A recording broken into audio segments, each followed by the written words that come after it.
We say in Texas is three things that's locked up: lions, lambs, wolves. And to stop him from being a lion, you have to dismantle him. My guest today is comedian Ali Siddiq. Ali is one of the most successful independent comedians in America. He sells out theaters all over the country. I like big booties, daddy. But when he was a kid in Houston, he was a crack dealer and drug kingpin. He has insane stories about growing up in Houston during the height of the crack boom, and then later while he was serving time in Texas prisons, where he began doing stand-up comedy. He's got a new comedy special out on YouTube right now. It's called The First Day of School. Go watch that and go see him on the road. Comedian Ali Siddiq, right here on The Connect with Johnny Mitchell. Texas prison system is the worst prison system. Whatever you can get your hands on, you better get it. Get a knife, a broomstick, a locker, the top of a can, because this is a savage place. That's when I see the lights behind me start to flash. And I didn't even think, I just hit it. I was driving like my life depended on it. And then I parked the car, hopped out, closed the door, and I started running. And he pulls out a burner, shank, it's like 6 inches. And then he passes it to me. And he goes, here, that's yours. Don't ever leave the cell block without this. He was the reason I made it out of that place alive. Well, I was in Houston last year, and I went down to 3rd Ward, and I think it was 3rd Ward, or 2nd Ward. It was a ward. It was a rough place. 3rd Ward is not rough. Well, whatever it was. Okay, what were you by? South. We were just south of downtown. So you could have been on the east end of 3rd Ward if you're on the south, like which was by freeway, like 288 in the downtown area. Yeah, but it was a place where, like, in the 80s and 90s, you could see that, like, it used to be like dilapidated. This is where I grew up watching MTV videos with like Bushwick Bill in front of, you know, like it looked like it used to be a slum, and now it's new houses popping up and a lot of new development. Like, do you see that happening in Houston? We really never had any slums. They had bad areas, no real slums. You know, you gotta go to like New York and have a slum, or you gotta go to somewhere like that to have a slum. I just grew up listening to so much Houston rap. Being from the West Coast, it was like Bay Area rap. It was E40, Mac Dre. You know, obviously Dre and Snoop from LA, but then like the cousins to that rap are Houston. You know, we made a lot of that. Texas made a lot of that West Coast rap with DOC. DOC made a lot of those beats, and Mike Dean. We have a real connection between West Coast and 3rd Coast rap. Yeah, what we called it. I think if you was on the south end of it, you may have been 4th Ward. Okay, 4th sounds right. 4th Ward. 4th sounds right. My boy Marcus D. Wiley from 4th Ward. 4th Ward is where they bought it because it was so close to downtown. They just bought it and they redid it and put all these high rises. But you can always see somebody who's really from 4th Ward, like. Fuck all this bullshit. Like, the holdouts. They don't really like the Starbucks. You know? They'll go get a latte. You know. Yeah, no, this wasn't a Starbucks area, so I'm not exactly sure where it was. Like, I was with a guy from Detroit, and he was like, "Yeah, no, I put this at like a 5.5 for ghetto." So I trust a guy from Detroit to tell me. Oh no, what level Detroit has nothing. They don't know what a ghetto looks like. Detroit, Detroit. I almost bought Detroit last week. Like I almost bought the whole place. It was what I had on me. You know, just Detroit is past. Detroit is Detroit is horrible. Yeah, no, I'm not a big fan. But then all of the the Pakistanis have bought Detroit and bringing it back, but inside that it was burnt down. Like we've never had a burnt down area. Okay. Yeah, the city not gonna allow no shit. Well, like Houston has been buoyed by oil money. Oh, yes. For a long time. Long time. What was Third Ward like growing up? You grew up in the 70s and 80s. Well, the 80s, I guess, right? You know, 70s. I'm 1973, so when I was born. So I had a good stretch of the 70s. Third Ward was, let's see, a lot of Black independent businesses in Third Ward, like still to this day. Like I'm even a part of the Alameda business group. Like I own 2 businesses on Alameda, which is like places like if you was in Queens had a real renaissance of Black businesses in Queens. So my daughter runs now the historic El Dorado Ballroom, which is in Third Ward. PABA, which George Foreman came out of. Let's see. You have Mickey Leland. You have 4 colleges in Third Ward? You have the University of St.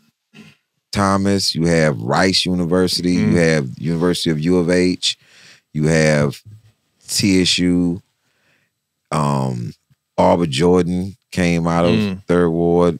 Out of Third Ward, you also have Debbie Allen. You have Felicia Rashad.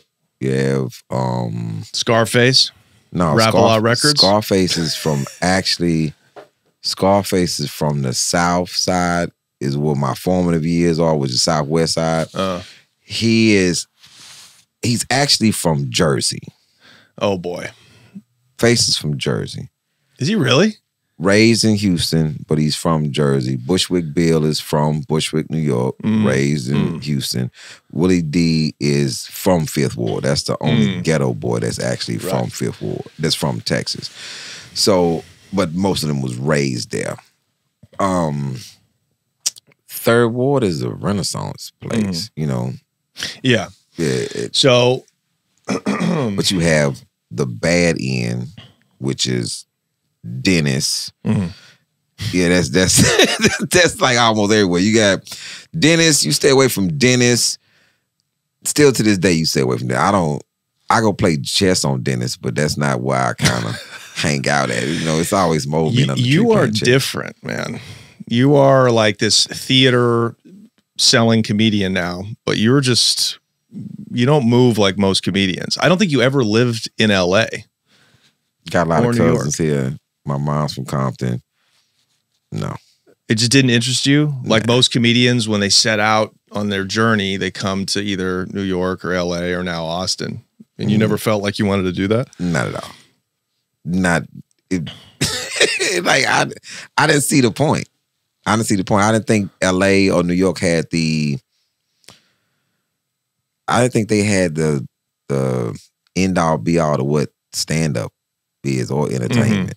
You know, realistically, I just didn't see a lot of comics that was from LA that was really doing it for me. Well, not from LA, but back when you started, you started in, I think, 97. 26 years ago. So back then there was no way to get on unless you went through the industry. I never really felt that. And I think I had a disdain for it because when people would tell me, man, you got to blow up, you got to leave Houston to go to LA and New York. I was like, it just didn't make sense. And then they would give me this, what was the saying that used to piss me off all the time? Oh, a prophet is not welcome in his own home. Well, that's stupid.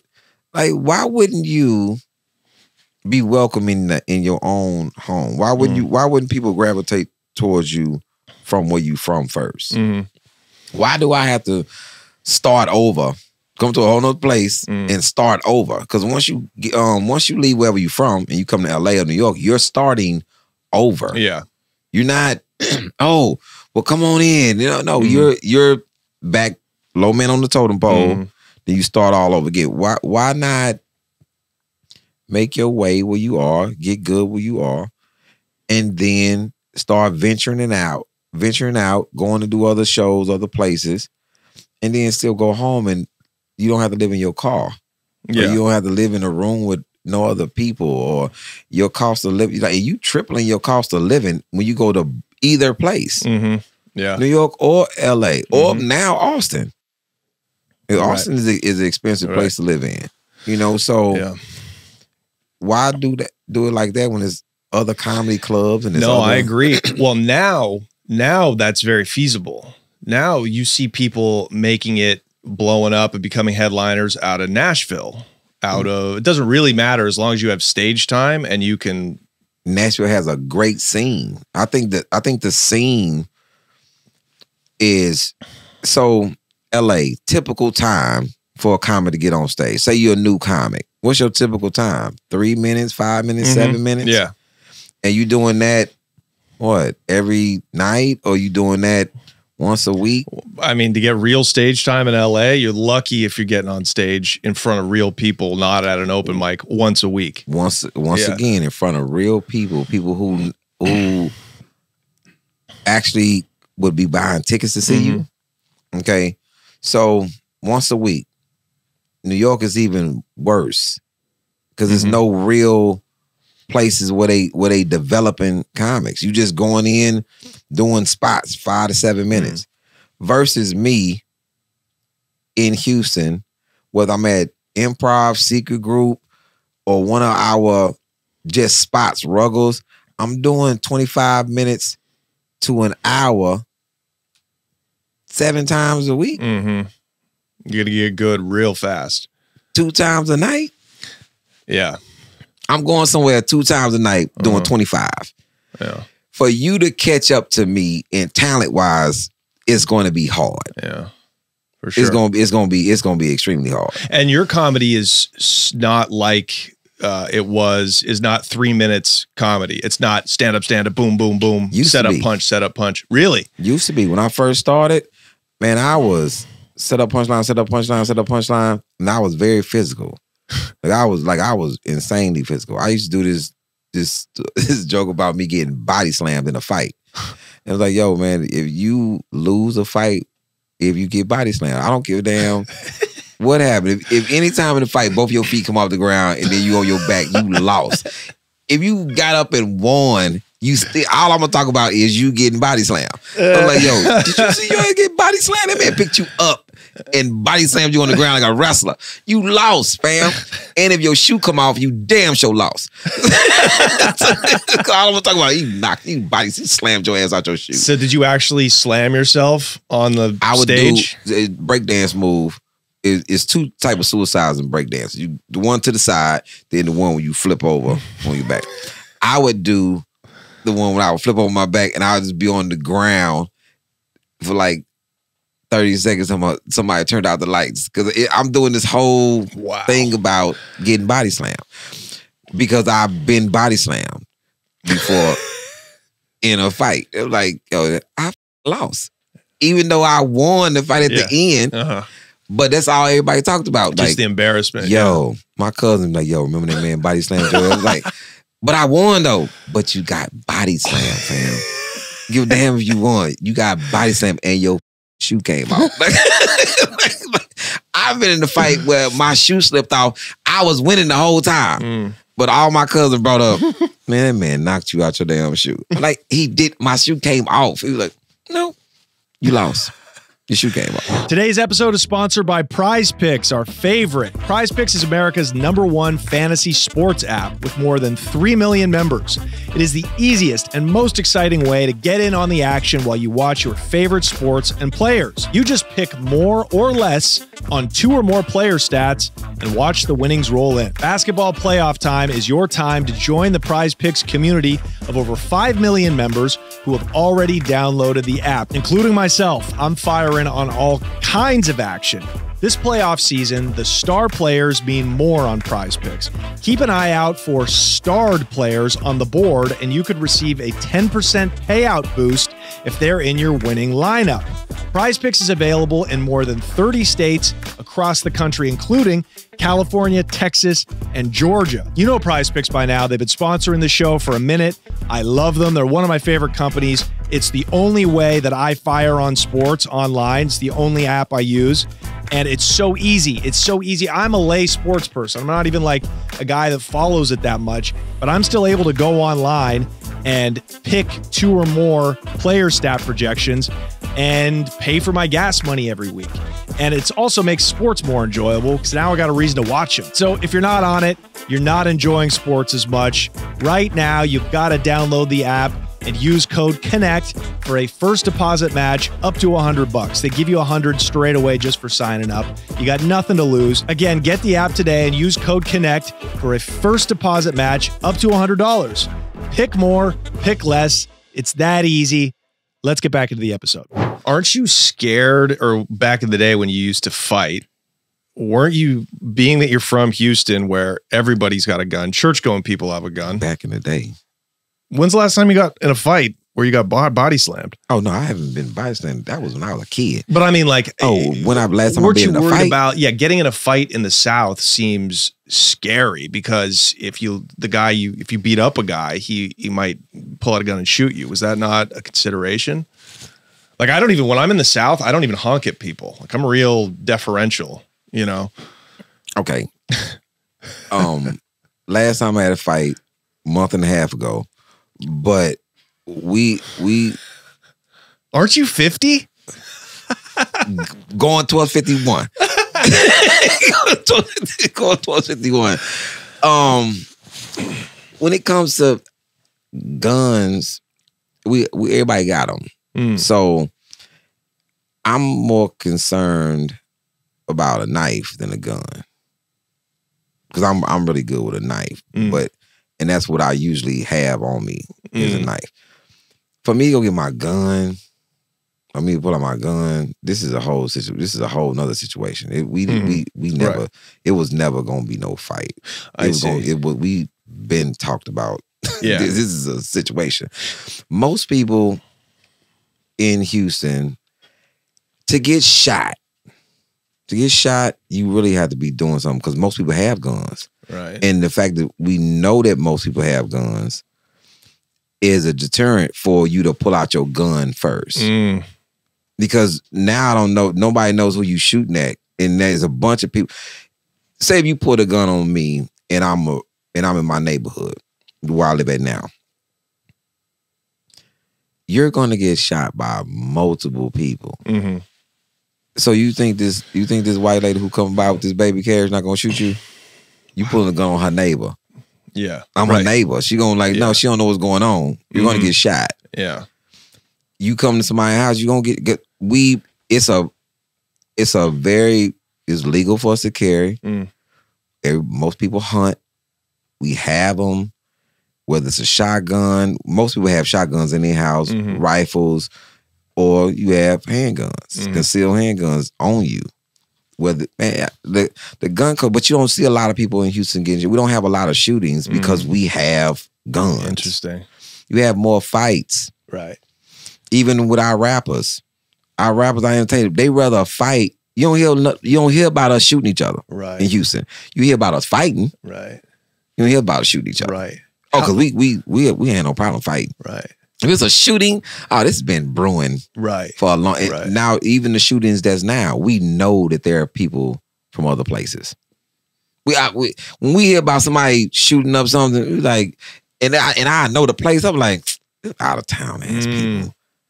It's out of town people. Like we had what's going on now.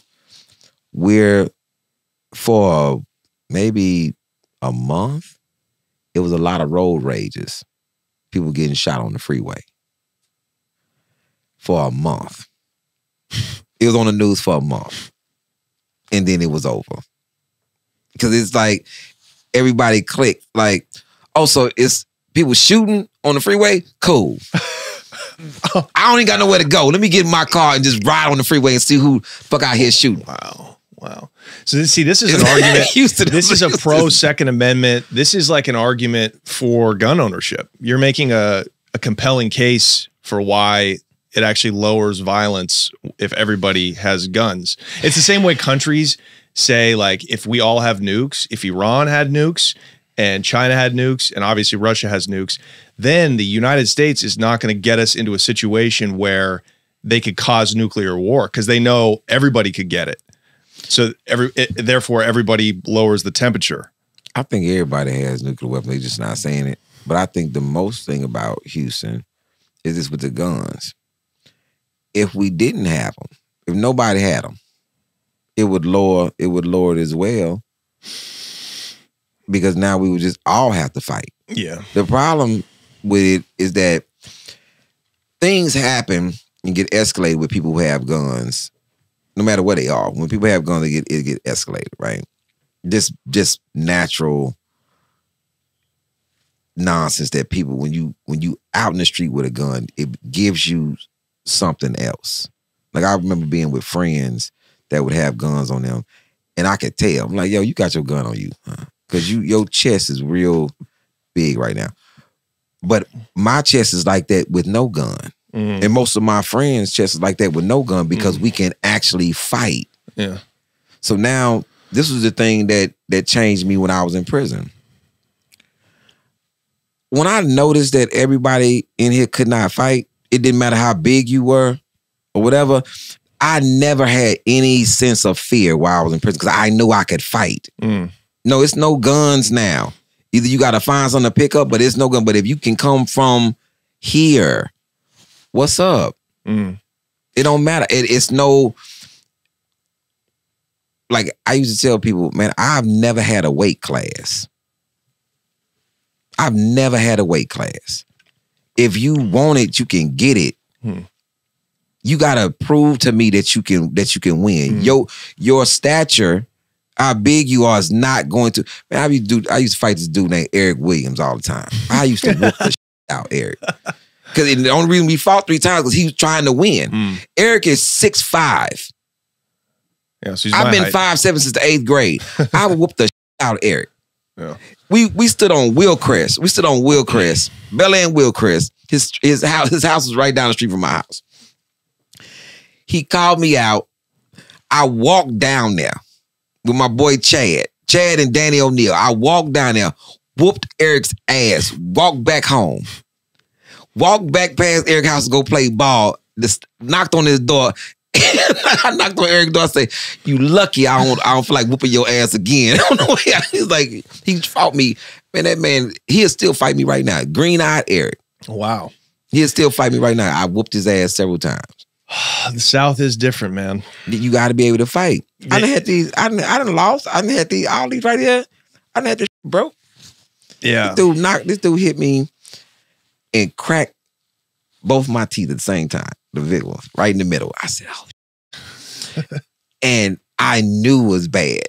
I knew it was bad because when I got hit, you know, I had the air, you don't want to open your mouth because of the air. It's like my nerves open. Some shit. Right, yeah, you feel it. You feel the breeze. I was like, I can't even breathe. But I came back, got my teeth fixed, and came back. So, what was growing up like? You know, you came because obviously you're from this family. Well, I don't know your family. Your mom's from Compton. Is your dad from Houston? Louisiana. Okay, so he's from the dirty South. So you grew up in like a pretty affluent, or at least like an educated, like upwardly mobile area of Houston. This was crazy. My father, very, very intelligent man, owned his own company.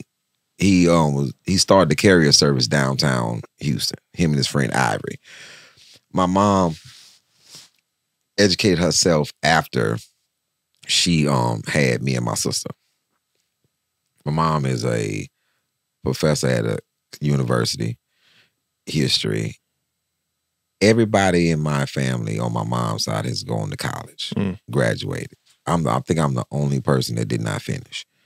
You know what I'm saying? On my mom's side. On my dad's side, no college, no formal education, but my dad, very good businessman, did his thing. My 2 uncles, his brothers, Mac and Alfred, career street people. Full-on career street people. Yeah. I have no idea how I became this perfect mesh of both. I mean, genetics. Yeah, like I'm a real even blend between my mom and my father. Who got you? Did your uncles get you into dope dealing or anything like that? Dad. My dad sold powder cocaine forever, but it's how he added the carrier service. So I see how he ended up selling once I analyzed it. So at the time, he's doing where he would carry these legal documents in between the buildings for attorneys. And then they had all these little bank bags. He would carry money and everything. They drop in between the buildings, right? No fax machines and all this stuff. They just drop in between. He would go to one building, pick up something, drop it off his next building. So mass majority of these attorneys and businessmen were doing cocaine at the time. Yeah. So it's no crack. It's all powder. Yeah. So the first time I ever see cocaine, it's these little brown vials. My dad with a little spoon, scooping this. I'm talking about hundreds of these joints. And he had them in little bags, Ziploc, boom. And he would put them in them blue lock bags with the paperwork and so it's all powder. Yeah. So it was no crack at this point. So he's delivering it. My dad it was booming. Yeah. It was booming for him. Was he selling to these white collar people, these lawyers and all these people on his career route? That's the first people I ever seen do. Because there was no crack. It was all powder. Right. I think that people kind of get crack because crack was such a huge epidemic. They literally kind of cross out how big cocaine was and how expensive cocaine was. Yeah. At this time, this is like $60 to $200 for a gram. Yeah, this is not. You can't go buy no dime rock. This. Yeah, you're not selling $200 grams in the south side of Houston. This is the fourth ward. This is downtown. Yeah, where people doing like this, and they in between. Yeah, meetings. Yeah, and Houston's always had a big cocaine scene because there's a lot of money there. A lot of money there. Yeah. So he was started off selling powder to white folks. Yeah. To office people. So you got to think. I'm, 8? Yeah. I'm 8. And my pops was rolling. My papa had like 4 or 5 cars. He lived in this, I never forget when I first came to his crib, and he had a townhouse that the windows was like 20 feet. Like from the thing, it's just all glass. And I remember him coming down because this is the first time I ever seen a loft. He had a condo with a loft. And he's coming down the steps. And he's like, hey, yeah, this is my new place. And I'm like, was your dad also a pimp? No. Or he just talks like fly? My dad I'm just like my pops. I don't wear other people's suits. I just get my suits made. Because my pops never wore anybody else's suit. He would pay $1,000 for 3 suits get made. And he had I never knew what this meant when people saw advertising apartments when I was older. Like, oh, this is a walk-in closet. What other kind of closet is there? I've never seen any other kind of closet because my dad's closet was on one side, it's just all suits, color coordinated. Yeah. He owned 1 pair of jeans that he wore when he drove his motorcycle, and he owned 2 pair of khakis. Yeah. And khakis is what was his uniform when downtown. Right. Khakis, roper boots, white pressed collar shirt, button up to the top. I've been buttoning up my shirt all the way to the top since I was a child because of him. Wow. He never wore a tie. All his suits tailored. And my pop said, man, he would tell me, look, you got to have boots, loafers, lace-ups. And he said, yeah, because all your stuff got to match. So it was suits that were strictly for boots. Because the pants were wider, so it would slide down the boot. Then he had pants that was slimmer that was only for lace-ups. He wanted his pants to fall right on the top of his shoe. Then his loafers, he had pants that was tailored strictly for his loafers. So in my closet, you have suits that are for sneakers, suits that's for shoes, suits that's for boots. That's why my closet. And everything is coordinated. And I generally don't wear any other shirt besides a white shirt. Hey guys, come see me doing comedy on the road this summer. June 20th, I'm going to be in Phoenix, Arizona at the Tempe Improv. And then June 21st and 22nd, I will be in Dallas, Fort Worth at the Big Laughs Comedy Club. That's in the city of Fort Worth. Go over to linktree.com/Johnny Mitchell for tickets. Again, that's linktree.com/Johnny Mitchell. You can also hit the link in my Instagram bio. Okay, back to Ali Siddiq. So you've always had affluence in your family. Like this is not a ghetto operation. I tell people all the time, I never had to sell drugs. My mama had a job. Yeah. Well, your dad had a job, and my dad had a job. Wow. Your mom must have been. Did your mom know that 8-year-old Ali was looking at, vials of cocaine? My mom would have killed my father if she would have known, because they was at odds anyway. Yeah. But the fact that if she would have known, my dad left me at home, right? And he told me never not to tell my mom, because he knew my mother would have lost it. She would have lost it. Like it's like my mom never wanted me to be anything like in any type of street activity. So then when did you get in the game? Full-fledged, my own operation, 14. Okay. I saw my dad's situation, but my own operation, 14. And is this crack now? Or this is crack. This is the crack era. And how did you get into crack versus powder? Is that just because what the market was? What it was at the time. Yeah. It was crack. It was the epidemic. Now it's, crack hit real hard in 85. Mm-hmm. It started bubbling in 84, but 85, it was jumping. So you were on the ground floor. I'm on the ground floor. And that's when anybody could just have a corner. Like a 14-year-old kid could just set up in a house. You had to have a section. Like you had to be out there with everybody else. Like it was a who's going to come up the most out here. It was places that I didn't sell dope at because it was too volatile. Mm-hmm. Like why do that when you can have a place of your own? And we have a lot of apartments. Mm-hmm. So on the southwest side, if you in an apartment complex, you have access to everybody that's in an apartment complex that's doing drugs. But now you have Kirkwood, Broad Forest apartments, the Greens. But where I come from is all Fondren. You have on both sides of the street, you have maybe 13 sets of apartments. Mm-hmm. So you can just hustle between the apartments. Right. We used to have spots where the cops couldn't even come in but one way. Yeah. You come in the apartments one way. I'm looking at you. And like, there they go right there. Yeah. And then we could just wait. Yeah. And then jump over the back fence and be gone. They couldn't catch us. Right. Then they came up with a plan for that. We're going to put people over the back fence. We're going to put people on the other side of the apartments. You ever seen in apartments we have it's like a carport basically. Yeah. Cars pull under the thing. Yep. It's 10 at the top. Mm-hmm. So you're a cop and you're trying to catch me. I'm running.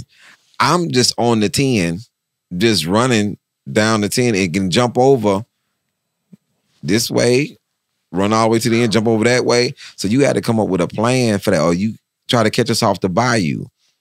You catch us off the bayou, I don't know how, that's going to be hard because you got to bring a car. How you gonna do this? There's a lot of places to run in Houston. It's built on a swamp. So there's Bayou City, baby. Yeah, there's so many different little, I don't even know what you call them, alleys and alleyways and nooks and crannies. It's all type of exactly. You might turn and then you run into like a cement factory that's right next to a Denny's. Like there's no zoning. I think it's chaos. I think the worst, the thing that I know that I did that was the craziest that cops couldn't find me. We had what they call the jump out boys. Yeah. They pull up in a van and they just crash the whole thing. And they pull up in like 3 or 4 vans. Boom, they jump out and everybody scatters. Everybody's gone. So in a ditch, they put a cement like cylinder in a ditch so water could flow through. Right. So everybody's running. I go in the ditch and I'm under the cylinder. I'm in the cylinder. And I can hear them. We don't know. They trying to catch it.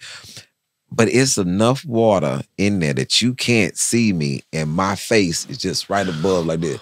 Oh, that's so gross.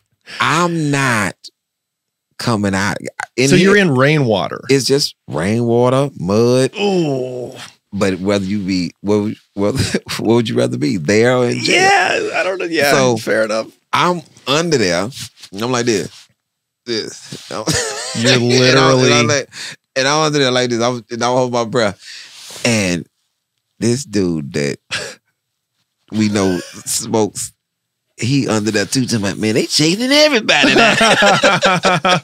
I say you trying, because they would arrest everybody. Yeah, they arrest the fiends and us. You know. Yeah, and if they get you everybody on possession. Yeah, well, but what's a 14-year-old? You know, you're not going to prison for selling crack. You're going to juvenile on Chimney Rock. For how long? Until you go to court, right? And they sentence you to whatever you're gonna do. Yeah. Texas is a weird place. You know, they'll hold you. They'll hold you until you come of age. Wow. You know how crazy it is to keep getting set off. Push his court date back. Push his court date back. Then you age up. Yeah. Now you 18. Oh, look at that! Happy birthday. Yeah. Here's 5 to 10 as an adult. Yeah. But then, it's down now to like 16. Wow. Yeah, a lot of states are like that. So I met guys that got caught up in Texas with like hundreds of pounds of weed. And they were like, thank God I got caught with huge amounts, because now I get to go do 3 in the feds. Whereas if I got caught with a pound of weed, I'd be doing like 5 in the state. Yep. You know what I mean? Yeah. Wild. And state and fed is totally two different things. So you get on. Did your dad hit you off with powder? My dad would have lost his mind if he would have known. So your dad never enabled you. Charles. My dudes in my neighborhood. Dude named Charles. I was buying from Rynell, but Charles was the main guy. Did you know how to cook, or did he teach you how to cook, or did you buy it already cooked? I didn't learn how to cook until maybe 16. Okay. So you buy it already bottled cooked. up. Yeah. See, that's what crack did. It democratized drug dealing. Like, because a 14-year-old doesn't know all of these lawyers and accountants in downtown Houston to sell powder to. That was like a grown man's game. Mm-hmm. Crack, whether it was in New York or LA or Houston, which these are probably the 3 top cities that really exploded the market. I think people underestimate how crazy Houston was. I know for facts a lot of people who were upstate was getting their drugs from Houston. Yeah, exactly. Because of the price difference. There's a huge hub. Even when I got up in the game, I noticed the price difference between Houston and like taking it up to Tennessee or New York. Houston's the cheapest. Yeah, New York was getting rate fee. You paying 36, I'm paying 15 on a kilo. 15,000 on a kilo. That's $15 a gram. You know what I'm saying? And that's for powder. That's for stuff that non-processed. Yeah, exactly. And then I'm gonna step on it. Yeah. Yeah. So were you buying birds by the end? Yes. I got busted with 5 keys. Oh, so you had success. Oh, yeah, we had a real operation. Oh, for sure. Unlike, I'm not proud of it, but yeah, for sure. I'm proud of it. I'm proud of you. like man, it was detrimental to my community, but I didn't stay on the corner long. What a phenomena, right? Like, did you guys, what was the sentiment? Like, you weren't hood. You weren't really ghetto. You weren't poor. But a lot of people that got into the game, a lot of young black kids, these are children, saw this like huge flow of money into the hood. Crack brought millions of dollars into the ghetto. Man. Was the feeling like, oh my God, this is like a lottery ticket? Yeah. Did you feel like God had just showered this community with money? I felt crazy because I knew what this was doing. Like I was never like disconnected to my morals when I was selling dope. It was crazy. I never sold to children, never sold to pregnant women. It's like it was still I'm still under the old school way of honor amongst thieves. I don't want my neighborhood to be a crack neighborhood. I just want to make money, but I don't want to live in a crack neighborhood. You know, my apartments, you know, it was a lot of, I didn't want to live in the Carter. You know, I'm not living in the Carter. I'd rather. New Jack City for all you tykes that don't know what he's talking about. Check it out. So, you know, I think at this time, I think people understand, people were still working. And using. Yeah, it wasn't to epidemic proportions at that time. It was like, this is new. Right. I'm still sad that my man Keith started smoking, and people who I knew they got caught up on it. Because I'm like, yo, you still got your name tag on your shirt. You still work. Right. Well, I think crack, the difference between like heroin or even meth is that you can't function for very long. Like it turns you into a zombie pretty quickly. But crack is cocaine. It's just smokable cocaine with, you know, whatever zhuzh you put on it to make it really hit, right? That's what it is. So you can function for quite a while as a crackhead before it takes you. And that's what Freeway Rick, you know, we had him on this show. He told that to us. He was like, yeah, I didn't really understand the implications at the time. Cause like I would give it to, you know, a school principal and she would go light up, and it just didn't dawn on us till a lot later, the effects, what it really did to the community. Yeah, I saw my man go down. Like Keith. He was healthy, functioning dude. We called him Brooklyn because that's where he was from. And I never forget when I noticed it, because he was selling at first. And then I noticed that he came and bought a 50 pack from me. And then he bought another one, like really fast. And then I'm outside and my man like, yo, man, you seen Brooklyn? I said, nah, he just bought 2 joints from me. He said, yeah, that boy there smoking. I said, what? So when I saw him again, I asked him, I said, yo, Brooklyn, are you smoking, bro? Nah, I got this white girl. And that's when I knew some, because everybody who started smoking, I always told me they got some white girl on the line that they selling to. Where's she at? Why she ain't coming to get it? Why we ain't never seen her? So and then we did see her. She was a smoker. Yeah. You smoking with him. And it started with him doing primos. Weed with, you know, crack. And then like, when I started seeing dudes do primos, I knew this was, man, what y'all doing? So you think a lot of people that were selling in those early days turned into smokers? Yeah. Yeah. Like, man, I knew I wasn't going to do it because of my pops. So did he become a fiend? Right. And my mom, man, in all of my days, bro, I will never forget coming up the street, my young boys I knew, yeah, man, we just robbed these motherfuckers. We just took all this shit from these dope fiends. And I'm like, shit, what y'all take? So it's in a bag, right? They got all this little bullshit in the bag. And I'm looking in the bag. Yo, let me get this. Damn, oh, she gonna take our bag? Then you just take it from somebody? Out of here, man. I got this. Walk back up the street on Woodfair. And I see my pops. And I say, yo, hey man, here go your It's him and his friend. Stuff was in that bag. I saw my daddy ring. I threw the bag in my pops. Like, yo, man, you out here smoking? And my dad, with the most honest face, he gonna tell me, man, I'm with this right here. He got me out here. This said he was his man. Right? For some strange reason, I don't know. I don't even know what it was to this day. I told my mom. I said, yo, my dad got robbed on Woodfield. My mom said, he probably done smoking that shit. Mm-hmm. I said, what?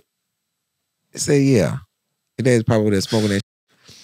I said, nah, he said it was this other dude. He said, yeah, that's what he said last time I put his ass in rehab.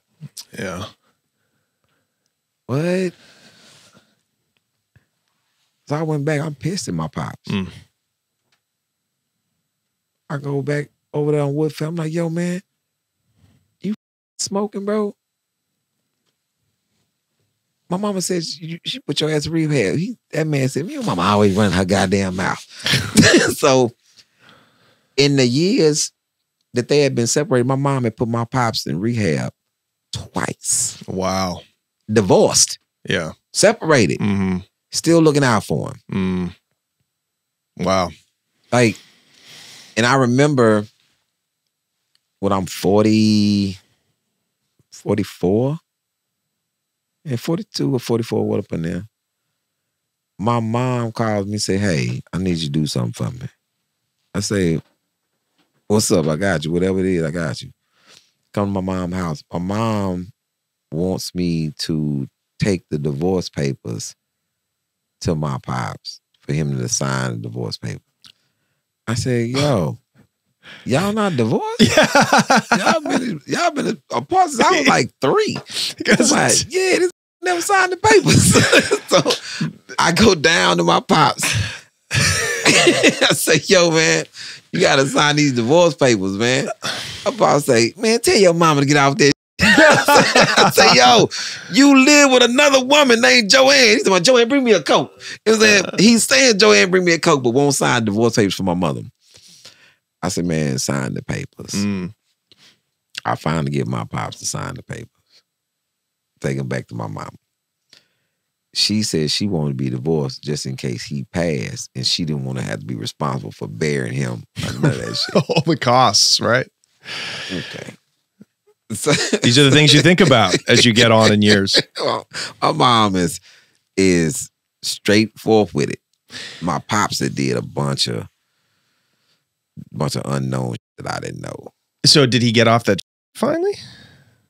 Or is he still smoking? You know? My pops dead. So it is it's unknown. But I know he was doing,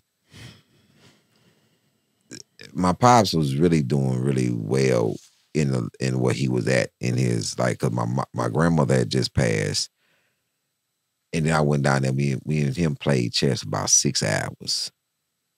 6 hours, we played a lot of games. And I stayed an extra day to play with him, all right? So we did 6 hours for 2 days. Months later, I land in LA, and normally I don't answer my phone until I get to my hotel. So my pops called, and I pick up, I'm like, hey man, what's going on?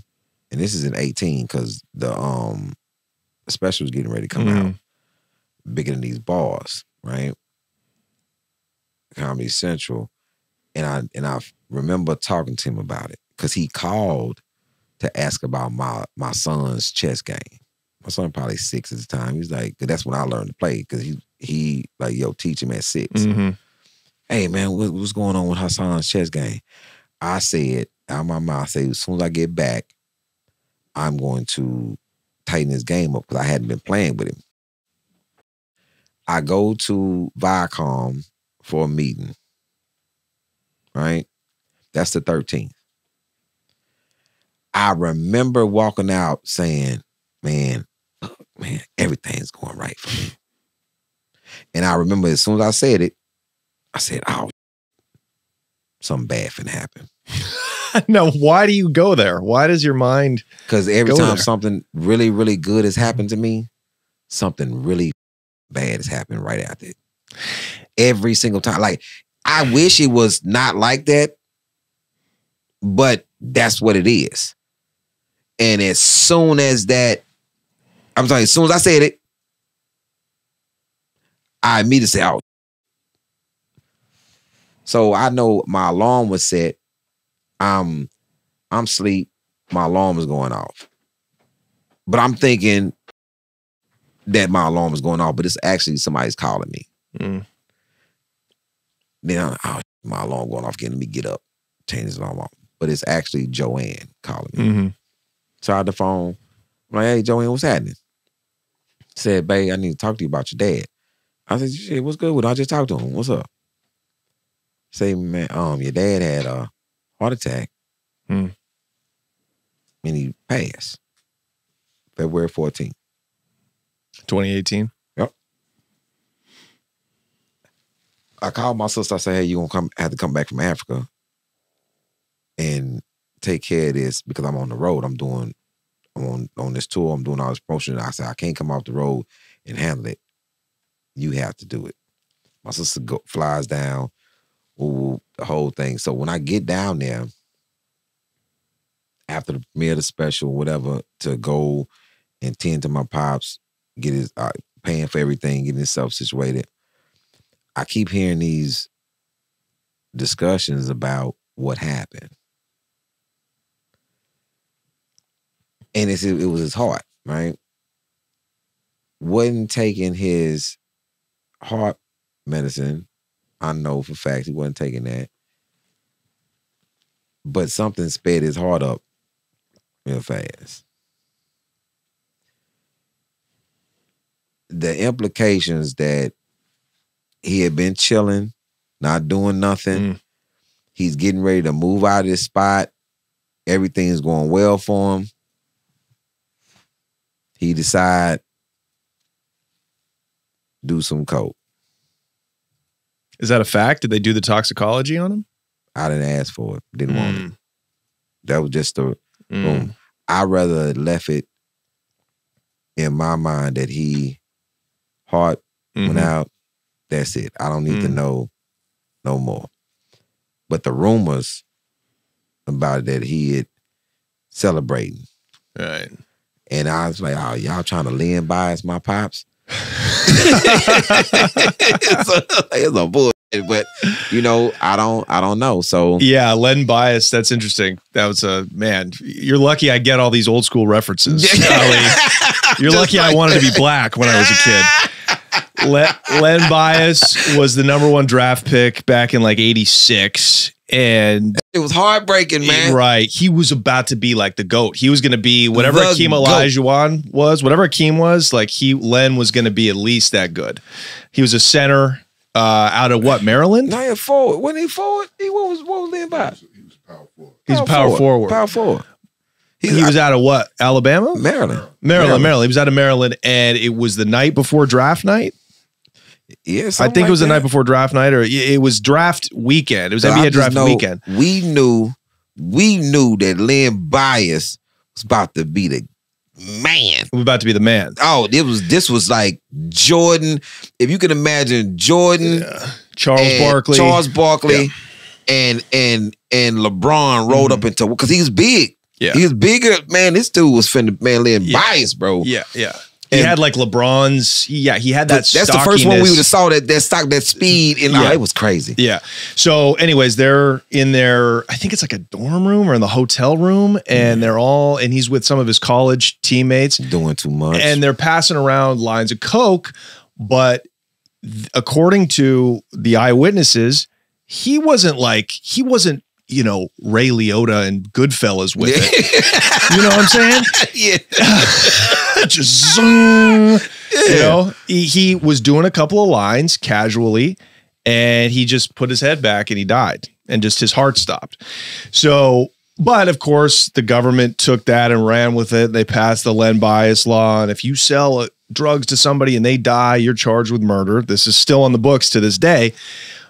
So that's a guy with a bad heart. In my opinion, I'm no doctor, but to me, that's a guy that's got something sensitive with his ticker, and then it's this external factor that puts it over the edge. So that was the Len Bias reference that you just made about your dad. So you're right. But I think a lifetime or decades of abuse, right?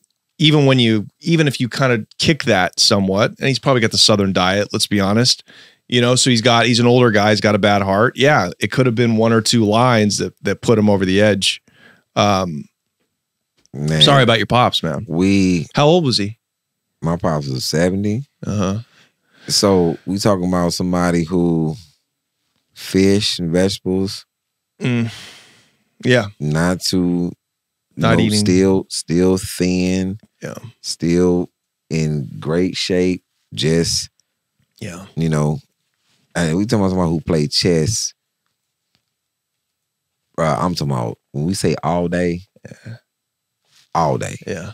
From the time he get up in the morning, it's a chess game going on somewhere with him. You know, he was very good at it.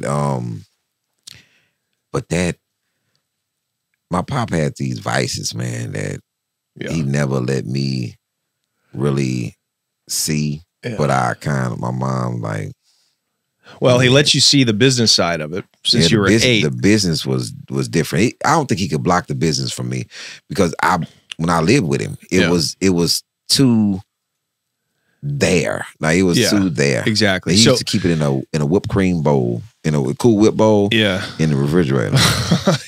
Yeah. And then he says, "Don't do this. Don't sell it. Don't sell it." But it's not really what he says; it's what you see.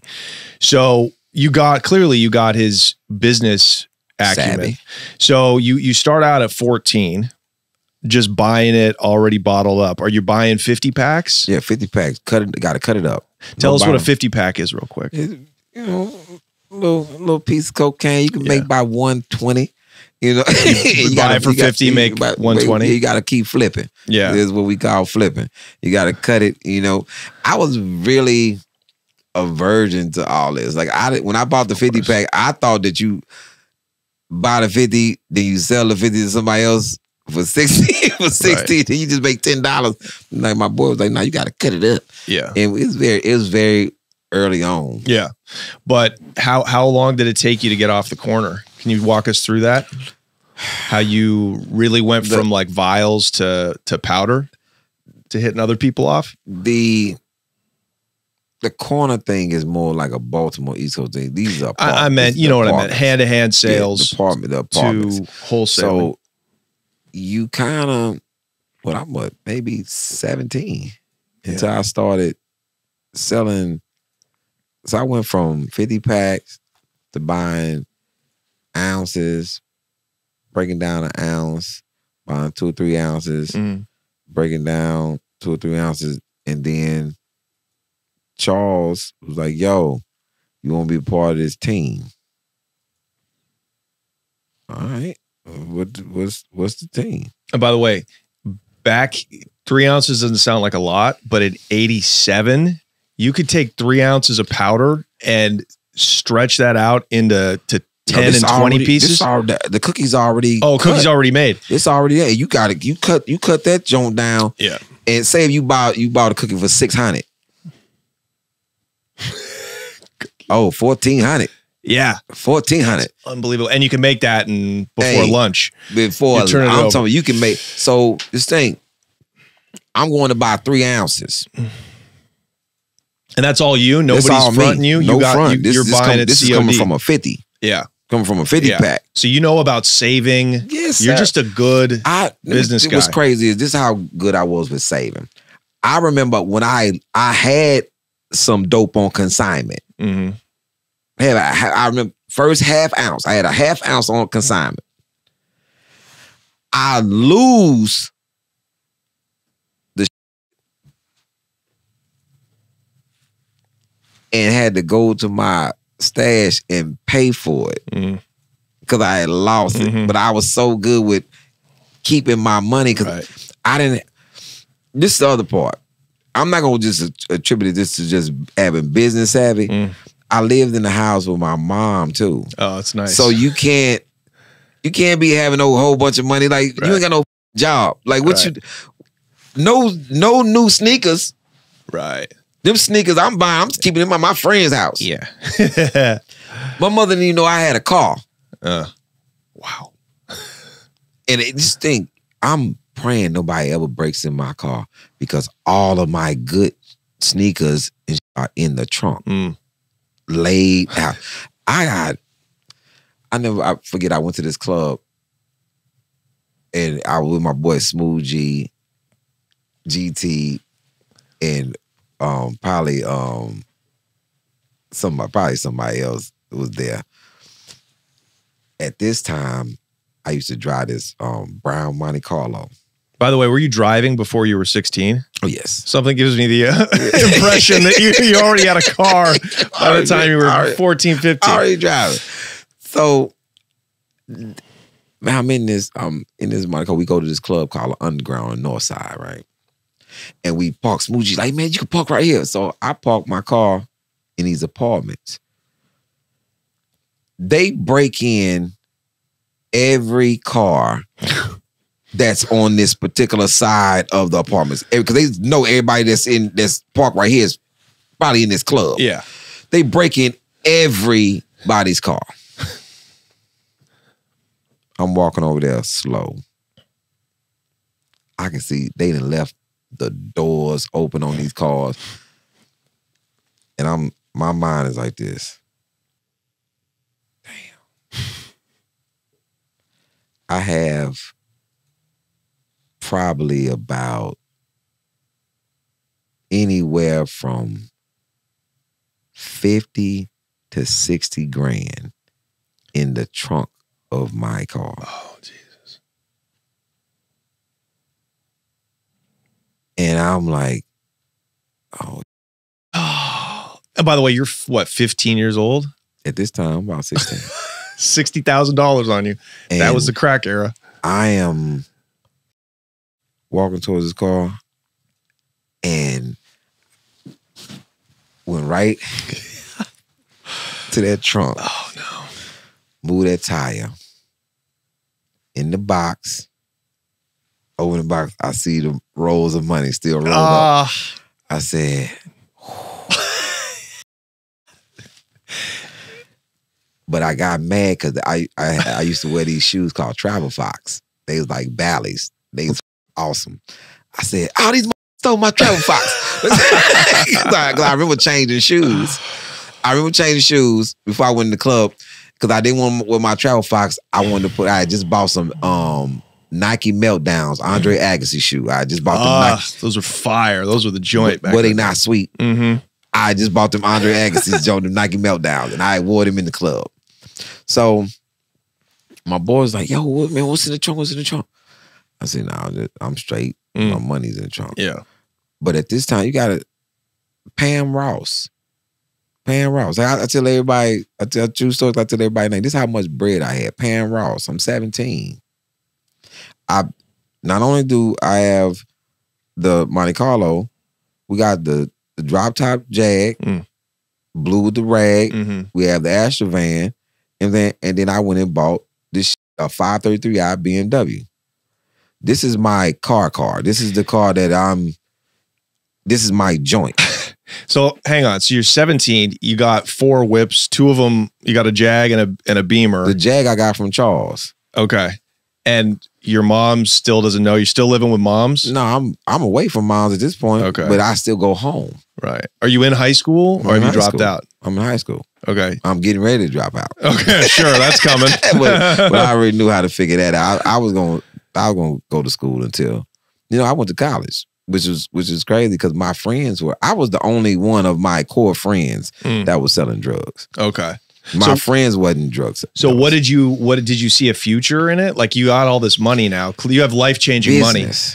Business. We still, I was, when I got busted, that was my last run. And I should have never did a last run. Put a pin in that. We're going to get to that.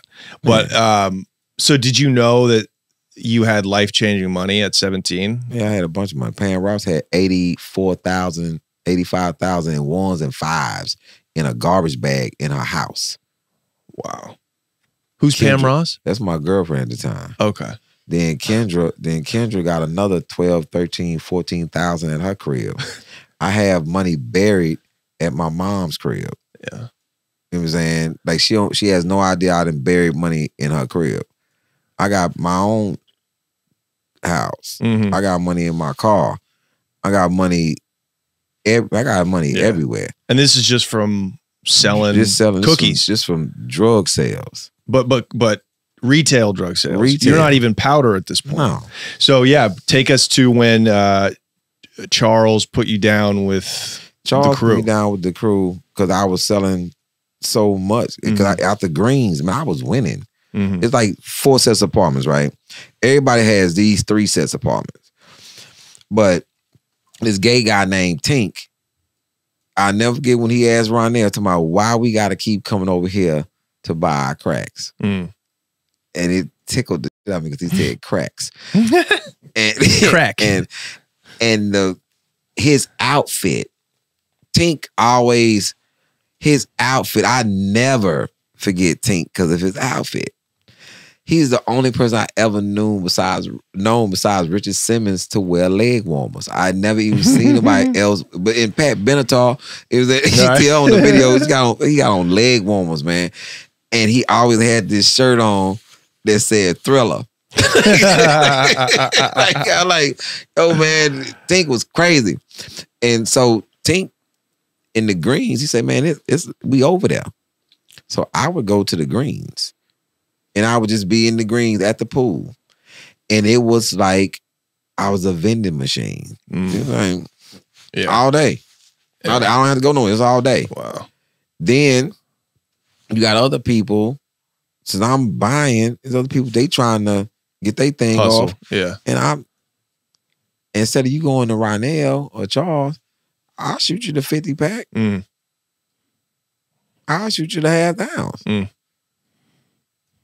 You got $50? No. Well, here. Make this. Pay me the 50.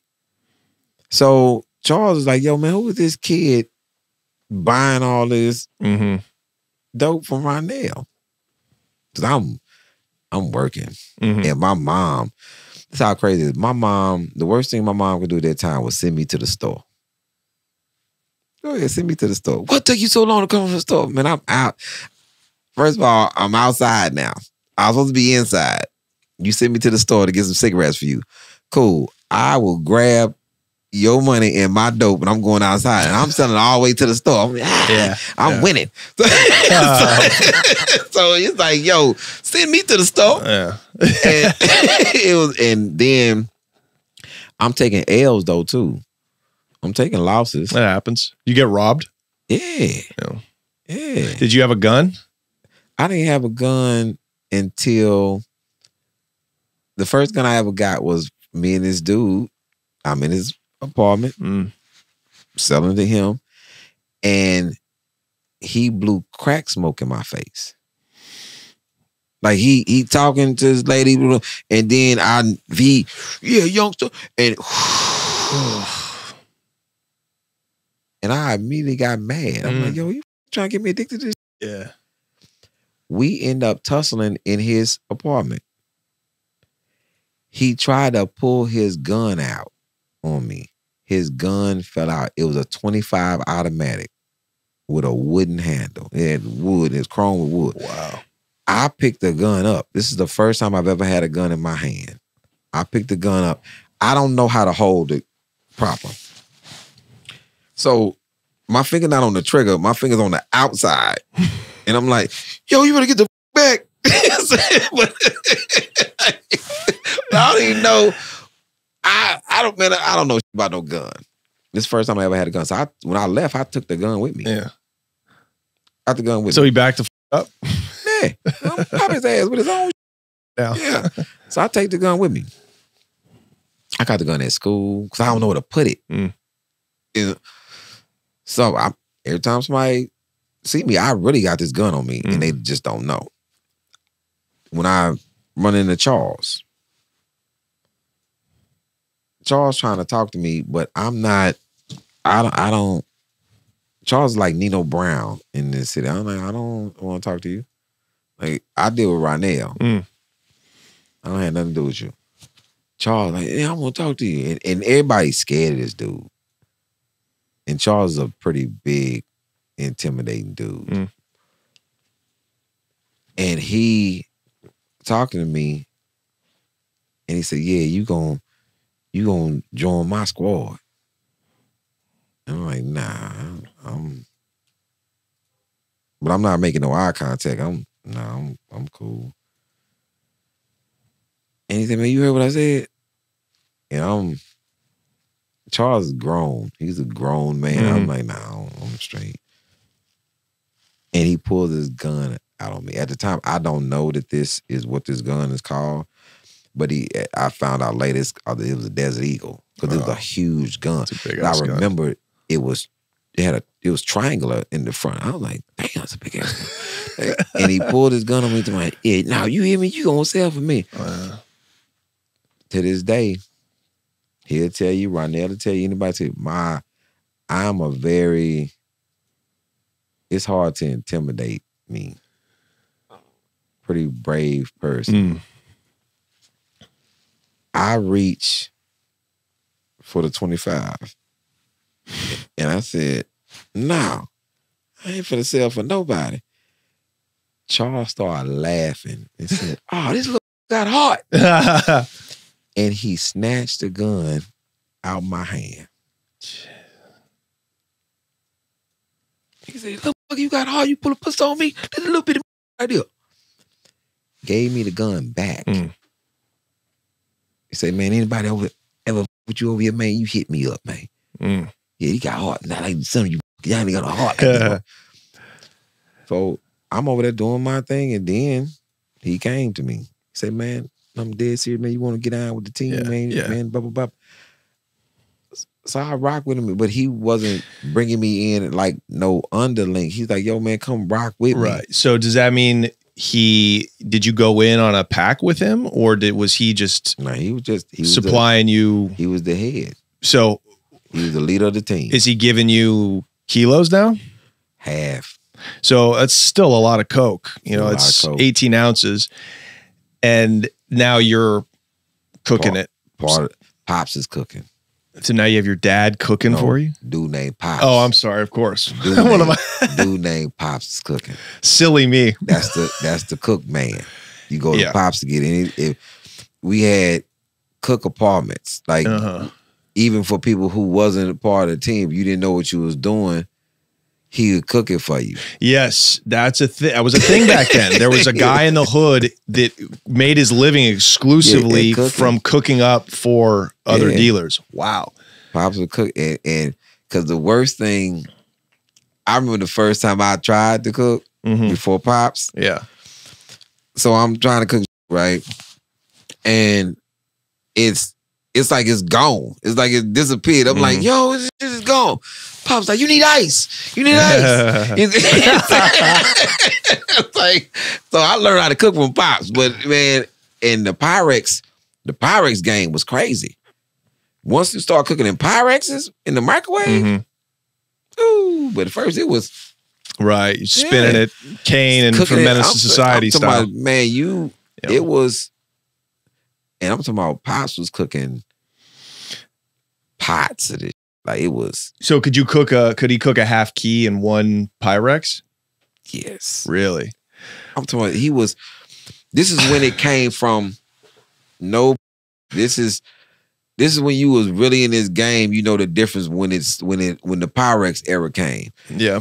Because it came from a round cookie to a slab. It's just a triangle slab. It's just a rectangle slab. Yeah. Because it's coming out the Pyrex now. You cutting in chunks. It's not a circle no more. Right. So you gotta learn to cut different. Now I'm not even gotta cut. I just gotta just drop it in the slab. Ounce. I'm just selling ounces. Right. Selling no pieces no more. Just sell an ounce. Yep. Okay. So you're not dealing with dope fiends anymore. You moved up. No, you dealing with people who sell dope now. You move, and then I moved up from that to I wasn't touching nothing. So I was picking up money. So how did you do that? So now you've graduated. Who's the connect? Charles. So Charles was the connect the whole time. Charles been the man the whole time. Okay. So you never were dealing with Mexicans. No, Guatemalans. Oh, so they were the plug at the time. They were the ones was a plug. Bringing it in. You had, ooh, man. So you got some people who dealt with Mexicans. You got some people who dealt with Guatemalans. You You got some people who just got their dope strictly from black dudes because the way that this was coming in was crazy. I remember most people never went through what they call going through a drought. I remember the drought. So you go through a drought where there's no dope to sell. Dope. I'm talking about no dope. Like they bust 286 kilos out this mud pump. It was a mud pump coming in.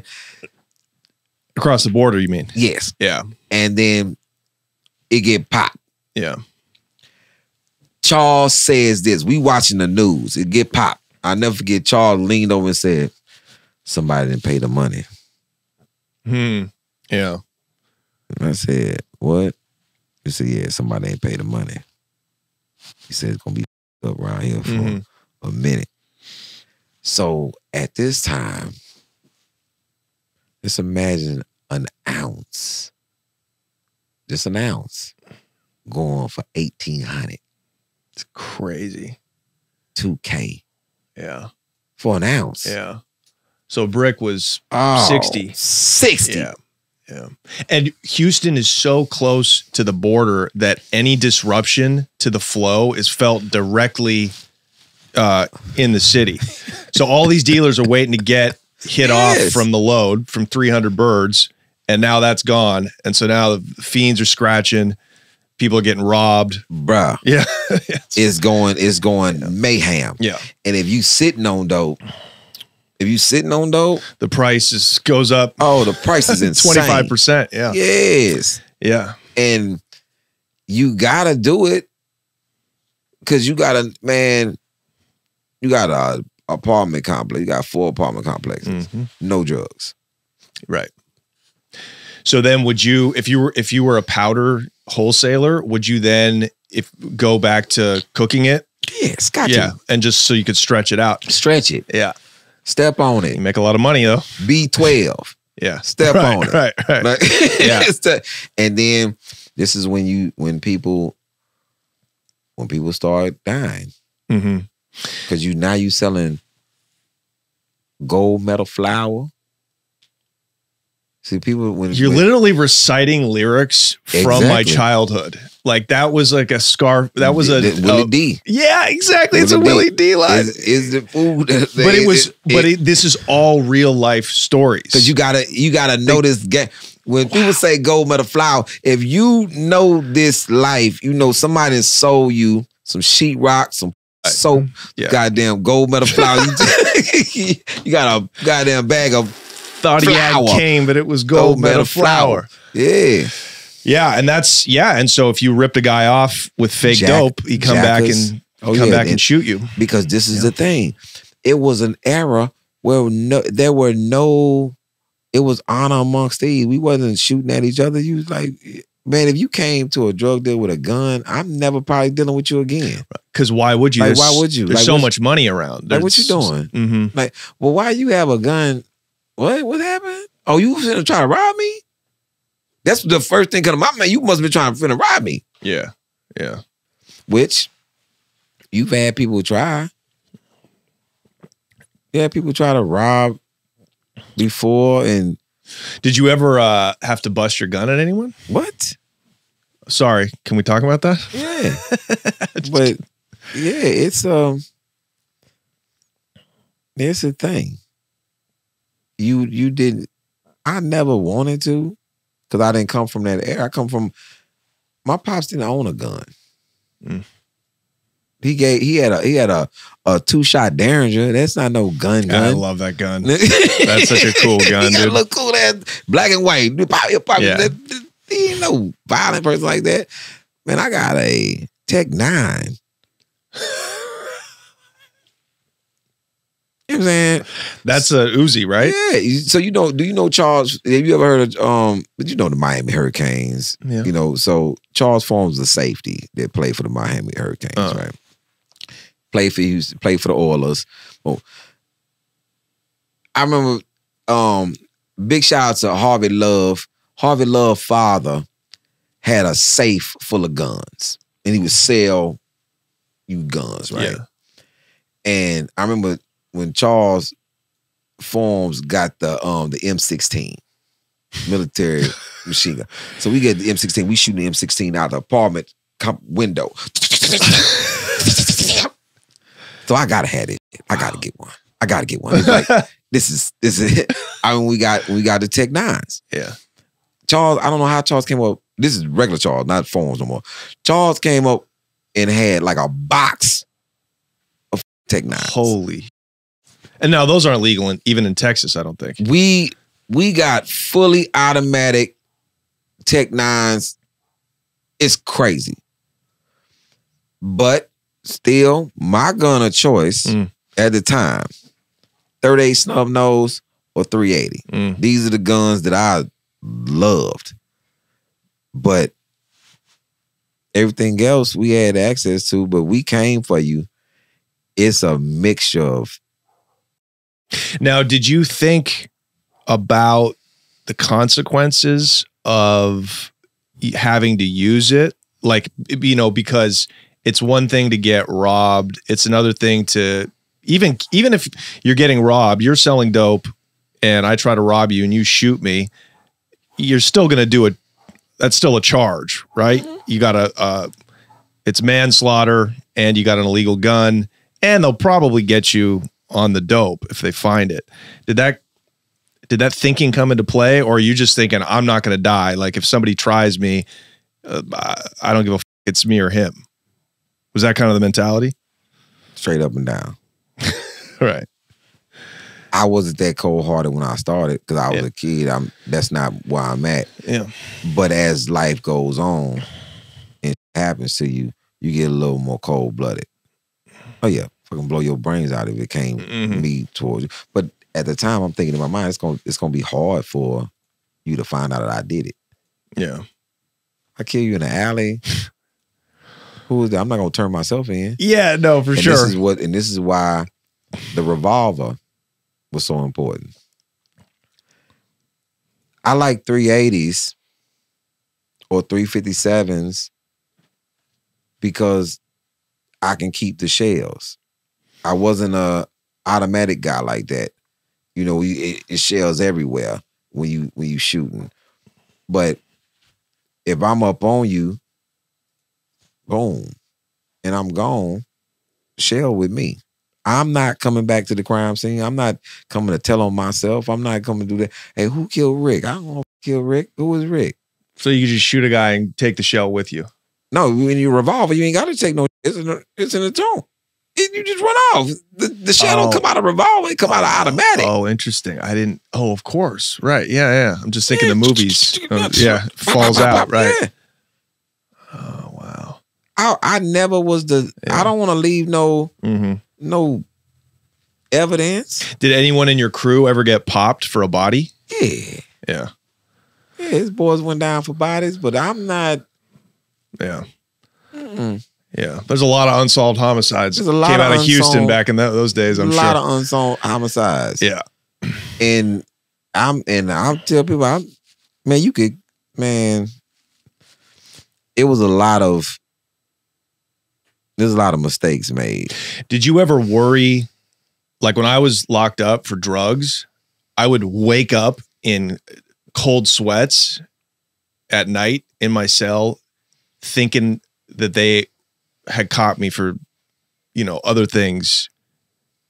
Like, you'd hear about people in prison getting rearrested on robberies or murders, and they were only there for dope charges. Like, when you went down for drugs, were you ever worried that other stuff was going to come back on you? I'm worried now. Okay. No, I'm in my heart of hearts, in my mind, I'd be like, man, it's been some things that, it just like with me, it's people who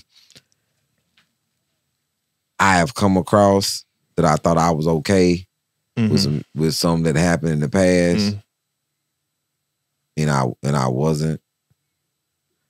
But I I'm not bad as I used to be, but I did so much wrong stuff that I would be anywhere and be like, oh, they bringing this up. I was in the bank. I tell this as a joke now, but I was dead ass serious. I was in the bank one time, check with my name on it, gave them people my ID and everything. Yeah. And as soon as this man said, oh, we got to take this to the back. And in my mind, clicked, oh, no. Y'all have 10 Mississippis and I'm the out of here. Like, right. Like, and I left. Oh, I left. Wow. I was like, no. My mind is clicked into like, oh, hell no. This is going to be. I done seen people who I'm like, I hope he passed this. Wow. I've been places where I was in the club and dude wasn't over it. Yeah. And I remember, hey, bro, this happened when I was 18. Yeah. You was a part of a situation. I was a part of a situation. Guns were fired. Your people didn't survive. Let's not do this now, bro. You got children. I got children. Yeah, we survived. We survived. Yeah. But make no mistake, I still got to go home today too. So I generally don't go to that area. Yeah. Have you made peace with, if you've had all this success, you got this beautiful family, a bunch of kids, this great career. Do you feel like whether it was like a cold case or, an old beef, have you mentally prepared yourself with being okay if something happens to you? Nah. Hell no. Man, you'd be pissed. That would not be good. If something happened to me from some past, I'd be like, man, come on. When you 30 fucking years ago? God damn, Benny Blanco? Yeah. It bees like that sometimes. Yo, man, if I got to rip. Okay, you were saying like whenever something great happens to you, but this is something really bad happens. Yes. But selling out a theater, the hardest thing to do in life is to sell out a comedy show, and you're selling out theaters all over the country. Like, do you worry? That's a great thing that happens. So how do you balance yourself? Does that keep you grounded? You say, this is pretty awesome, but it's something bad could happen. Does that keep you neutral? Does that keep you humble? I think when my dad passed, right? That's where I was at in life with that. Because I at that time in 2018, I didn't think that I had paid the universe back yet. Because people would always ask, man, when you think you're going to, blow up, you're going to get to the next level. And I would always say, whenever I pay the universe back for the savagery that I had been a part of prior to, because I owe my neighborhood a lot. That's why I never left Houston. I owe them. Mm-hmm. You can't take, because I think about the shortening of the life of people, of people's achievements. The drug epidemic, even now, I still feel the ramifications of it from now. I was in Frisco, and the homeless drug situation is so horrible in Frisco. I'm at this festival, and I keep trying to walk down a street that I don't have to engage with this many fiends. Yeah. And I remember walking. Chris Cotton was still alive. Roy Woods. I was walking to this festival and I was so depressed. I was so sad. Like people didn't realize that I was crying going to the festival. And the only way I wasn't crying, when I would perform, then I would leave and I would cry all the way back to my hotel room. Wow. Because I felt so bad about whatever my part in this was. You still feel it like that because it's 30 years later. Because these are the offspring of the chemical dependent people that I produce. Yeah. So crack era is one thing. Then you got the crack era. Then you got the children from the people who use the crack era, that chemically dependent children that was born on this. Right. So then you got this era, and those are like millennials. Those are people my age, 80s babies, born in 86, 85. And so these kids out here taking everything. Right. It's way worse than cocaine now. The crack they're taking everything. San Francisco now, the fentanyl era makes crack cocaine in the 80s look like good times. They're taking everything. Yeah. I didn't know one rap song that ever growing up that ever said drugs was good. Not one. Not one. Even the people who was selling drugs that was rapping about the shit was like, yo, this is horrible. Yeah. It was saying like, well, you look down on the dope fiends. Like that was the thing. Like there was them, right? These are like lesser people. And then you can't be a person if you use drugs. That's what rap was about. Bruh, Strawberry was a woman who was selling herself for crack. I didn't want this. It was saying they the dope fiend shooting up dope who don't know the don't know the meaning of water nor soap. Right. I don't want none of this. Because people although, let's be honest, everybody was getting high in the 80s. A lot of kingpins were brought to their knees. Yeah. So that was a little bit of a myth, but it was at least taboo. Do you realize that I was at a Say No to Drugs thing with dope in my vehicle and people paging me? Yeah. I was so... They could probably find this. Because when the presidents write letters to people, they keep them, right? Don't they do some type of thing where Barbara Bush wrote me a letter.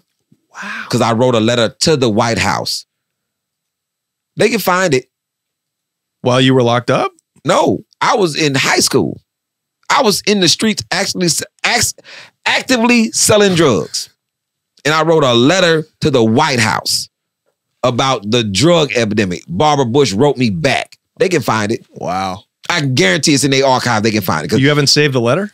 I'm things then you went away. But I know they have it because anytime the president and any of them write letters, they keep that in the archive. Barbara Bush didn't write a lot of letters to no damn black children in Houston. They can find it. They can find it. Look it up, people. Barbara Bush has always been 95 years old. Always been 95. Always had white hair. We talking about Bush's dad. We talking about the original Bush. Yeah. His wife. He was a smart one. Not like Junior Bush with his fine ass wife. Right. Or his daughters who could have got it. Man, what was Bush wife? Laura Bush Laura Bush was fine as hell. Yeah. You know what I'm saying? And she was the only one that we knew had man, shit. Laura Bush was fine. Have you ever seen Laura Bush? I mean, I remember Laura Bush. Like if I was in prison doing life when she offered me some, I would take it. No, in prison, the prison lady, anybody who was in prison in Texas, the prison lady who everybody loved, everybody. And I do mean everybody. Denise Austin. Denise Austin. Shout out. No. When were you in jail? 2010 to 2012. Oh, yeah, you too young. Yeah. You too young. Yeah. You too new. Man, let me tell you something. In prison, if you want to get your ass killed, if you want to get killed behind a white woman, you come in there and touch that TV and Denise Austin is on. Or Telemundo. We're going to kill you. Denise Austin is a workout lady, a fitness lady. You know what a fitness outfit looked like in the early 90s? You know? Yeah. It was it was soft porn. Pink jumpers and with white leotard. Soft porn. Yeah. Denise Austin so goddamn fine with two other women behind her doing aerobic. Man, you get your ass killed in the 90s. You turn out Denise Austin. I'm telling you, it's dead ass serious. So, wow, for you to feel the empathy even now from what you did back then, you must have done a lot of bad shit. Yeah. Because I don't look at, I mean, white guys that grew up in the 90s consuming all of the rap that came from the streets in the 80s. You know, we thought drug dealing was cool. Still do. From people who wasn't selling drugs. Correct. Right. We didn't have to feel the consequences of it. Do you feel like, what do you think is better now about the black community, about America, about Houston? What do you feel is better now than from the 80s? What's improved? I think people, as far as the black community, I know for sure, we make money a lot more money different ways now. For sure. So even though then we were always creating and making money, but my children's friends and my children, they don't think to hustle, like street hustle. No. They think internet and making something. And it's they're back to being creative. I don't like people like, oh, this internet, but as long as they're being creative, going back to creativity versus street behavior. Yeah. Well, I feel like rap and hip hop really did a lot for like race relations, for one thing, right? I think it brought people together way more even than the civil rights movement in certain ways. So I feel like there's a lot less racism now. I really do. I feel like there's an elevated consciousness amongst black people, especially the black community. I don't see people going to the streets anymore. I think probably because there's less crack money too. It's like, what are you going to go out and there's just less business around drugs. Like your generation just came up in an era where you were lucky or unlucky enough to be at the boom of this gigantic illegal trade where it was just money pouring out the sky. So I think there's that element too. It's like, why would I think our influences were weird too, because you had, I don't think we look up to the mobsters as much anymore. No. We don't, it's not I know some people still on this street, you gotta have street cred. Street cred to, I didn't have gangsters telling me that street cred was stupid. But now you have gangsters and people that's from the streets telling people and getting to understand, hey man, dumb. Because most of us that's street dudes, children go to private school. Most of us that's supposed to be street people, kids go to very good school. Yo man, I don't believe you are in the streets when I just saw you at a violin recital. I just saw you. Yeah. You have on, I said this the other day. I said to myself, I said, man, I must really be losing my edge because when I'm out walking in the morning, white women keep speaking to me. Just good morning, good morning, good morning. I'm like, man, I'm black, everything, shades on, black hoodie, everything, man. Man, I done lost my edge. And then I noticed, I said, no, it ain't really that. Yeah, they not really scared of me no more. They see my footwear. You know what I'm saying? You really can't be intimidating with on clouds on or hokers. Yeah. You have dad shoes on. It's like, I got on hokers or on clouds. They're like, nah, he's with us. You got dad shoes on. Yeah. It is what it is. But also, it's not just you're losing your edge. It's that people don't really care as much about race anymore. There's just less racism. I think the internet has broken down the myths of the scary black guy. It's broken down the myths of the gangster, the mobster. What's crazy is I've never been concerned about the scary, because it was never the scary black guy. It was always the white guy who said some weird that I was doing or not doing. Or mistaken identity type. It's like I'm more fearful of the Zimmermans of this world because I would kill. I would kill. It wouldn't be to right now, my street cred would not allow me to let a dude like Zimmerman or any one of these goofy ass white boys kill me. Behind some, you stand your ground. Well, I'm standing my ground too. And I don't shoot to the side. You know what I'm saying? I shoot from the way. I go to the range with this shit. So it's not. I've always been more scared of the Emmett Till type. Yeah. The mistaken, oh, he did this. Yeah.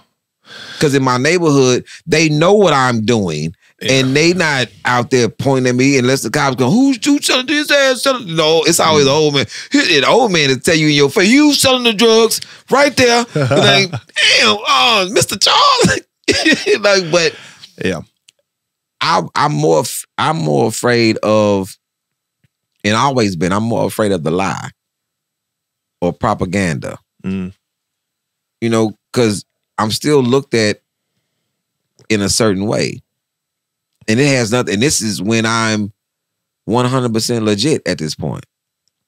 Because it's not me getting killed in the hood, it's me getting killed on the freeway. Or me getting killed when I'm getting pulled over. Yeah. That's what's changed. Yo, you pulling me over, hey man, I am in a $200,000 vehicle. I'm not being threatened to you. What you think I'm doing? So, hey man, my wallet happens to be a black Gucci wallet. I don't know no Gucci guns. This is not a gun. I don't even carry cash, sir. I have a bunch of credit cards. Yeah. So the fear for me now is something happens to me when I'm totally legit. Like I'm not even that person, but I'm not gonna let you step on me either. Have you found ways of dealing with that? You know, because you got champagne problems now, right? You're not worried about a cat in the hood with the Tech 9 trying to rob you the stash. You're worried about losing all this good shit you have. Have you reconciled your mind? Like, do you meditate? Are you Muslim? Yes, all day. Are you guys? Yeah, actually wanted to ask you about that real quick. And then I want to wrap up. I want to figure out, we need to know what happened with your case and what sent you to the joint and began this amazing journey into comedy. Who's Muslim in the family? Everybody. Your father and your mother? Dad and mom. Where did that come from? Are you guys...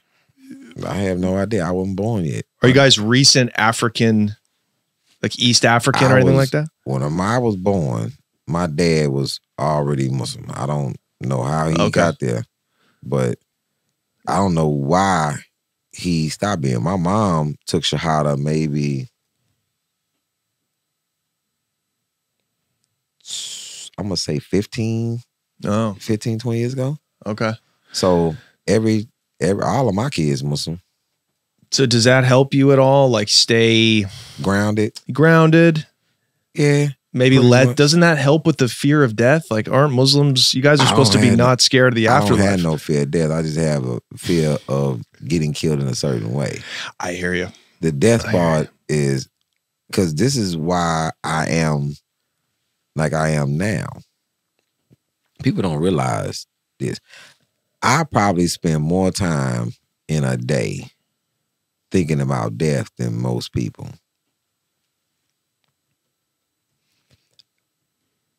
I forgive fast. Even though I'll argue with you, I get into it with your ass fast, but I forgive fast. I don't really hold grudges with people. I don't have that type of storage space in my mind. I'm going to say whatever I gotta say at that particular time. Because I understand this. I do not have the type of time that people in this world think that they have. I think about death every single day. That's why I live a better life now. Because I know I don't have that type of time. Yeah. I don't want to argue long. Yeah. I don't want to be mad long about nothing. I'd rather be mad today, forgive you tomorrow, or you forgive me tomorrow because I'm wrong too. I'm not finna harbor this with you. Right. Because then what happens when you pass within that time frame? Yeah. You think I'm going to live with the regret of, damn, I should have said. Yeah. I should have told. Mm-hmm. I'm not in that space. Yeah. I'd rather you waste my money than waste my time. Mm-hmm. I can make more money. Sure. Can't get no more time. Yeah. You know what worries me is like when I'm on a plane and I feel those bumps, ask Brian. I don't fly well. You know what I mean? I don't even like when I'm on a cross-country flight, I don't watch TV. I don't read. I just stare at the back of the seat. You know what I mean? I pray and all that, you know? Because I still got a lot to do. I can't die on this in economy, you know? I'm like, I'm never gonna cheat on my girl again. I'm gonna double up on going to church, you know? That's when I'm like my best self is when I'm on the plane and I'm scared. It is like you looking into the right now. You're like, no, I just need to look right in. Think about my woes. Exactly. And just say sorry. And it was like when you used to go get a HIV test back then. We used to go get an AIDS. It's the same, you know what I mean? Yo, the AIDS test was horrible. Do they still have to do that? I don't think that it matters anymore. You can't even get the bug, dude. Because you know they got stuff on TV that you just take this, you ain't got no. I don't want to go with it. No, but we're not from that era. We're from the era where it's like, okay, you smash once raw, you're like, oh, I definitely got AIDS. I'm fucking dying. Yo, man, if you smash a chick raw and you feel anything, it's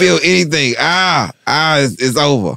But I feel bad for the kids almost because they don't know that rush when you're in that clinic and the moments when they're coming back with your test. They can't feel the rush of the bungee jump, adrenaline, and then getting that negative. You can't feel the I'm just out of jail again. Freedom. Do you understand? You know what I mean?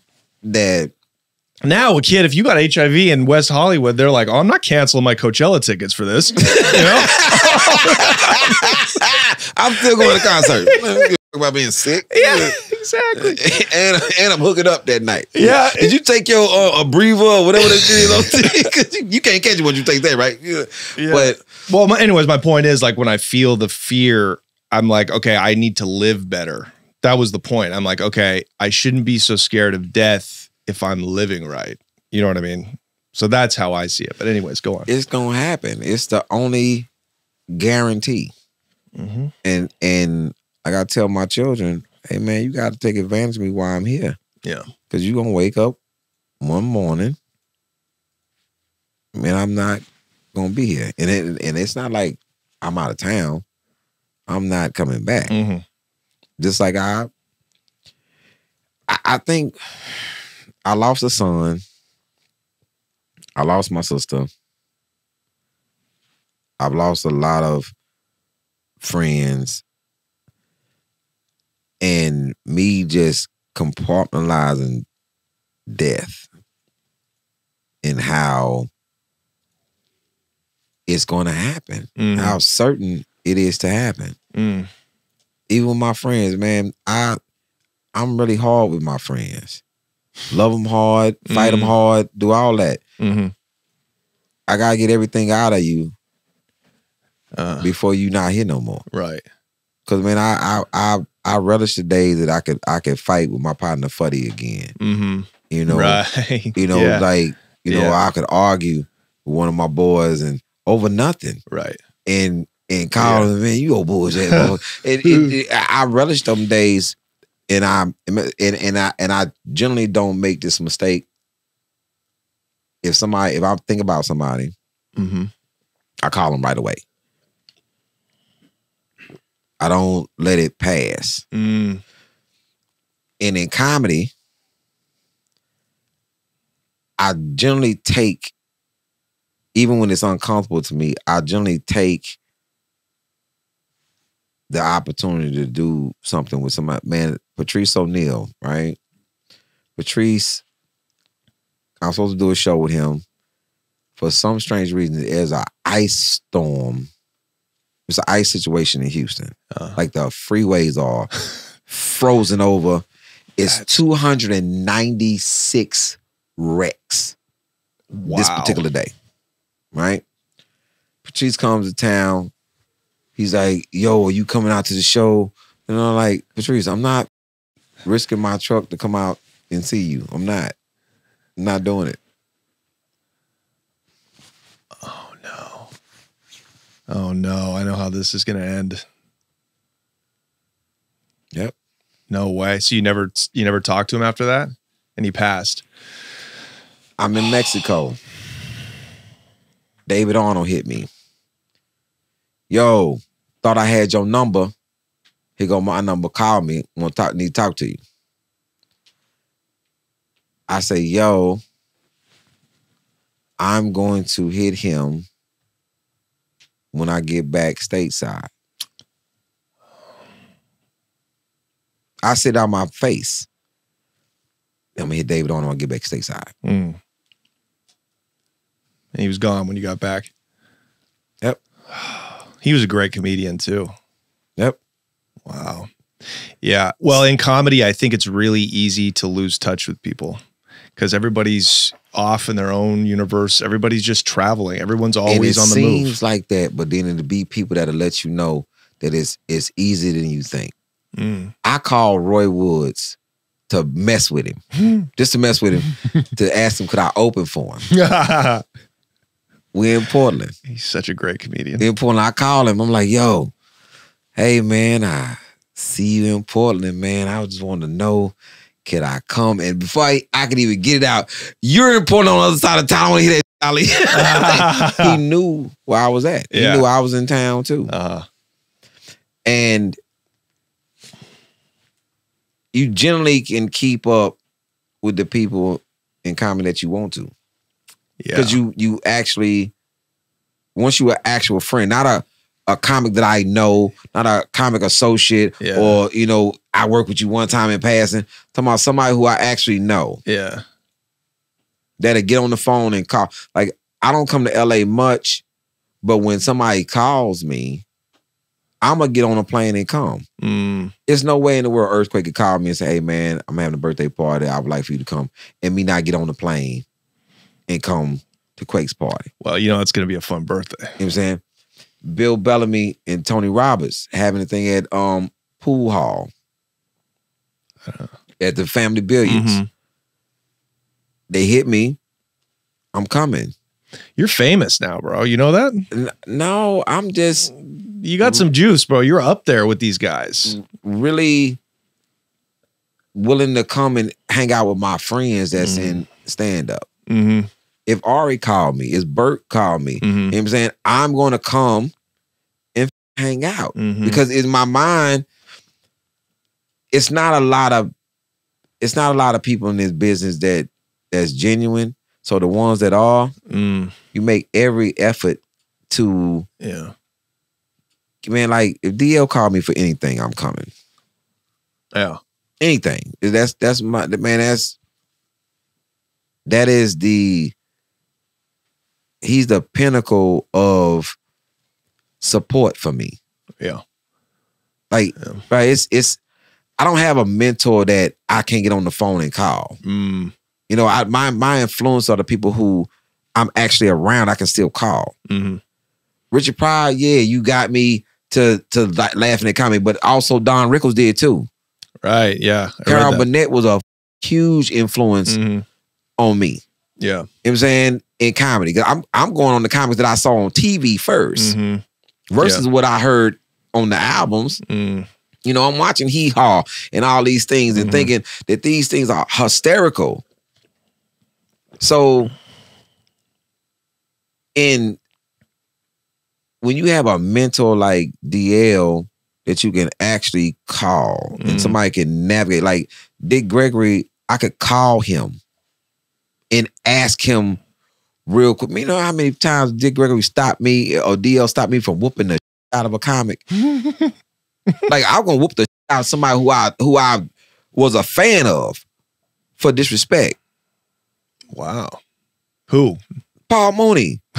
I'm gonna beat the shit out of Paul Mooney. That would have been gay bashing, bro. You know what I'm saying? And this is when he was younger, Paul Mooney. He said some disrespectful shit to me, and I didn't get it. I was like, yo, I mean, you know I'm gonna slap the shit out you. And I called DL, and DL said, you cannot beat up Paul Mooney. I said, why? He said, because he's old. Yeah. No, like, so it's been other people that. Was it difficult for you when you came home? You got out when? 1997, October 21st. Okay. So you come off of like a 5-year, 6-year stretch. So that's a lot of time in prison. Did you find it hard when you first got into comedy and you started to navigate the politics of comedians? Extremely. These are the opposite of criminals and prisoners. They're phony. They don't understand respect or deference. Did that, like when I came, I remember like threatening when I first came to LA after getting out. Like I remember just threatening hosts all the time because they would bring me up as like, because I was doing jokes about like black people in prison, and my influences were like Chris Rock. I have no political correctness, but I would go up and then I would bomb because I'm in front of 21-year-old white liberal arts kids and I'm doing jokes about the difference. I mean, it was all I sucked, right? But like I would be called racist and homophobic and feminine, misogynistic, and I am all those things. But I would tell hosts like, I'm going to choke the shit out of you. Like I'm literally going to kill you. Did you have similar, like how hard was that, bro? Oh, man. It's still hard now. It's still hard. But, but I'm better now. Yo, I was a bit much. Yeah. How long until you prison off of you? Like it's still there. Yeah. Because it pops up in certain instances because of, you do know inside them walls everything is in proper order. It is. People don't realize that it is in proper order. Yeah. You're going to have respect. You're going to, it's shit that you're going to do. Because there's real consequences. It's real consequences. Yeah. And it took a long time for me to understand that people out here don't understand consequences. And then like, yo, man, and it's, I used to do this a lot. Yeah. This was my hand just like, yo, what the is happening right now? And because like, even with all these quote unquote beefs, I know that this is like what we call made for TV. Right. Like, no, sure. This is really not no beef. Right. Because if you want to do it, you're going to get at it. Yeah. Because I'm from a place that's going to get at it. Hey, man, I'm not finna do all this talking with you. Yeah. I'm not finna do all this tongue wrestling. We're going to get at it. Yeah. We ain't lose a draw. So, and then this is what was really a problem for me. The respect of men had lowered from the time I had went in to the time I came out. Yeah, yeah. I was never called out of my name in the neighborhood. Hoe ass, what's up, bitch? None of this was acceptable. No. And then in prison, it was definitely not acceptable. So to come out and to hear somebody even refer to one of my friends or somebody I knew, oh, this whole ass motherfucker right here. And I'm like, so okay. Who's getting something's about to happen. Right. And then nothing's happening. And then the day somebody decided to address me. We in Just Joking Comedy Cafe and, dude talking. And he, in reference, said just like this. And it happened in all the same motion. So he talking, blah, blah, blah, blah. And he said, this whole mother right here. And when he said it, I slapped they banned me from the club. Because it's like, as soon as he said it, I slapped the out of him. Wow. Instinct. Because of who the are you talking to? Yeah. I just ain't it, man. It's like why I wouldn't play dominoes when you were locked up. When I was locked up, hey man, can y'all play with watching your mouth? Because I don't play these. I don't play these games. These games. I don't play them. So I'm playing. Dude, everybody say, oh, they got their mouth on watch. Cool, I'm playing. Boom. I remember I called 10. Dude called 10 right behind me, but he said, huh, follow that. 10 inches in you. Oh. I immediately just threw my dominoes down and walked up to my cell. And everybody kept telling him, hey man, you better go put on your boots. Man, what did I say? What did I say? You just said 10 inches in you to Ali. Hey man, you better go put on your goddamn boots. Because black people, old school black guys, don't play that gay shit. And in prison, they really don't play that gay shit. like it ain't, yo man, 10 in your mouth. 10 in there. No. Because now the prison world is watching. Yeah, everybody's listening. And you said what? What happened to you? What was said? I don't think that people understand the politics and the dynamics of what happens in this position. He got to pay for that. And he paid for that severely. And I'm not the type of person, and I tell anybody, if they want to know who I really am, and my real heart of hearts, who I really, really am, if they watch Ari Shaffir, this is not happening, they watch the Mitchell story. Mitchell is the only thing that I can explain to people how I truly am, because I don't have, once my mind is set, there are no consequences. There's what I'm going to do and then what you're going to do. I was going to kill SCO behind disrespect, and I was going to go back to my cell. I wasn't trying to get away. It wasn't no, oh, you gonna kill him, then you're going to, no. I'm going to kill this man, and I'm going to walk back to my cell. And whenever they come get me, my be packed up. Because this man violated something I told him. Yeah. And everybody's home that besides Mustafa. The people who really saved me in that instance, Leslie Davis is home, Alameen is home. He lives in Dallas. You know what I'm saying? Jihad is home. He lives in Houston. Did you, sorry to interrupt you. No, go ahead. Were you in state or federal prison? State. So yeah, state prison, that's because when you're in the feds, usually you're around a lot of rich dudes, around real criminals, which is what I like about the feds. So you don't hear a lot of popping off at the mouth. You know what I mean? Somebody just ends up dead. How did you get popped for 5 keys and stay in the state? This is what you call having a pending case. Okay. So I already had a case because I'm on due deferred probation. Okay.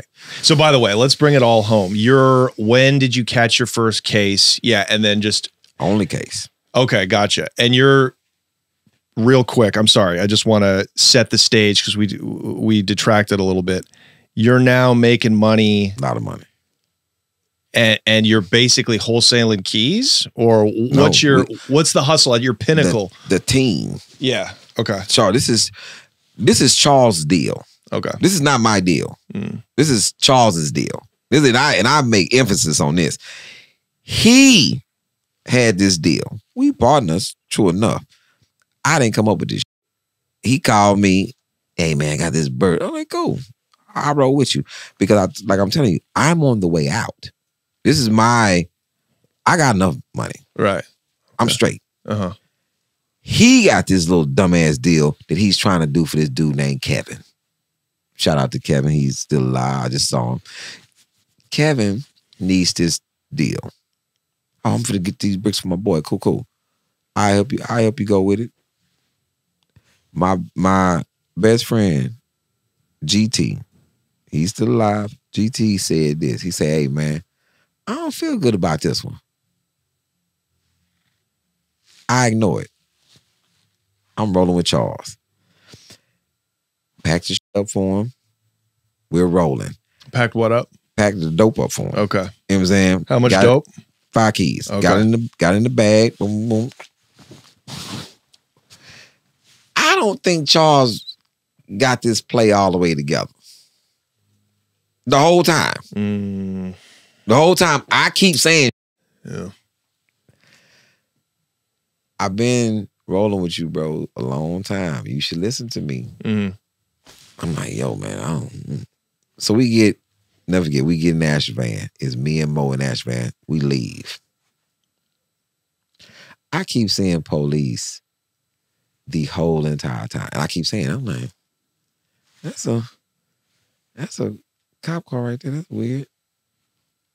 And this is when we got the old school Houston police cars. I see another one. So, it's weird. We get to the spot where we finna make this drop. Pull up. Sitting in the Asher van. And I'm doing this. I said, Mo, what time is it? He said, man, it's 12. I said, you don't see nothing strange with this? He's like, what? Nobody's checking out for this hotel. Nobody. The cleaning lady, she doesn't look like a cleaning lady to me. I'm sitting there because she's been on this same room. I'm just sitting there. I'm like this. I'm saying, man, this just seems odd. We get out, we go into this restaurant. What Kevin and Psycho and a dude named Richard are in there talking. I'm like, man, it don't seem like people eating. It seems like they in here, but they not eating. Go get back in the truck. And we supposed to go in this room because the dope is not with us. It's in Charles's Benz. Okay. He's not on site. We are on site. Go into the room, count the money. We in this hotel room.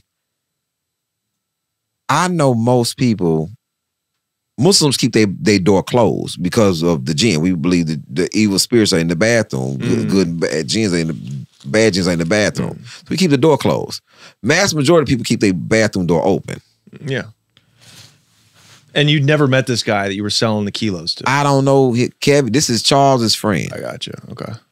Me and Mo together. And what are you making on this deal, by the way? Oh, I'm making a grip. What are you paying for keys at this time? No, they're paying for them. We got them. They're paying. That's what I mean. 92 grand is the whole spiel. Okay, got it. So you know what I'm saying? About 16, 15 a brick. Okay. Something like up in there. So you make about 10 a kilo. Yeah, I'm going to make half. Okay. Mo is he's gonna be the low man on the totem pole. But this is what Mo problem is. And it's always been like this. This is once again, this is somebody that Charles brought into our organization. This is his friend. Mo's not my friend. I'm being forced to work with Mo. And I don't like working with people who money hungry. So the money hungry person will kill you behind money. That's why I never liked working with this dude named Lawrence that Charles tried to bring in. Never. So we get there, we walk into this room, and I'm very cautious, man. I'm looking at everything. I noticed the bathroom door is closed. I asked to go to the bathroom. Oh man, my girl in there.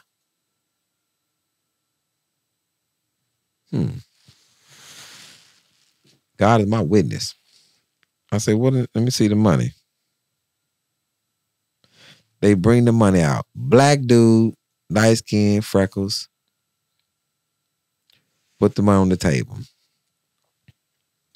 All hundreds and fifties. All hundreds and fifties. In crack money, there should be some tens and fives, fives. ones, 20s, for sure. And in the streets, nobody's changing it over for cleaner. Yeah. I grabbed one stack of the money and just flipped through it like that. I say, yo, what's these numbers on the money? His exact words. Oh man, them bank numbers. We just got this money from the Franklin Bank. They were supposed to be coming from New Orleans. All right. The Franklin Bank in New Orleans. I had just left New Orleans. I ain't saying I'm a New Orleans native, but I ain't seen no Franklin Bank while I was there, and I was there for a while. Franklin. Oh, it's Franklin. 1301 Franklin. The county jail. Houston, Texas. That's the address. As God is my witness, I give the sign. Random 3 knocks on the table is the sign. Bend the sign.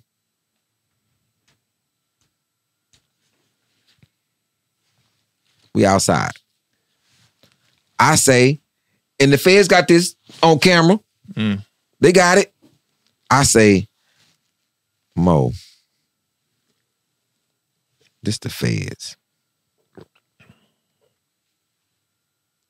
Man, you just nervous. Nah, bro. I've been doing this a long time, Mo. This the police, bro. Get in the Ash van. I say, hey, walk down to where Charles is and tell him, do not come to this parking lot with that dope. Leave. My exact words. Had you discussed while you were in the hotel room anything about kilos, anything like you hadn't said anything? I said it to them. I just need to see the money. I'm sitting in that, so as I'm standing here, I'm sitting in the Ash van. I'm in the passenger seat. Waiting on Mo, come back. As I'm sitting there, I see Charles's Benz pulling into that parking lot. I run to the back, because the Ash van, you can just run straight there. I run straight to the back of the Ash van, and I put the gun in the side, on this side thing that we had. Boom. A little trap. We're backed up into the fence. Yeah. I get in the driver's seat. I'm about to pull off. Boom. I can't go this way because Charles and them, yeah. So the informant was a dude from Fifth Ward. He had got shot in the jaw. He had a deep gash in his jaw from where he got shot in the jaw, right? Charles is too far for me to say anything to him. I can't get to him. They get out. This is in slow motion. Charles get out the car. He come around. He popped the trunk. The dude does this, and I'll never forget this. Like it's happening right now. This is an unnatural move, and I knew it was crazy. And when he did it, I ran through the back of that van and went out the back, double door, went out and jumped over the fence. I'm gone. It's like this. Trunk opens. Dope is there. He does this. Take his hat off.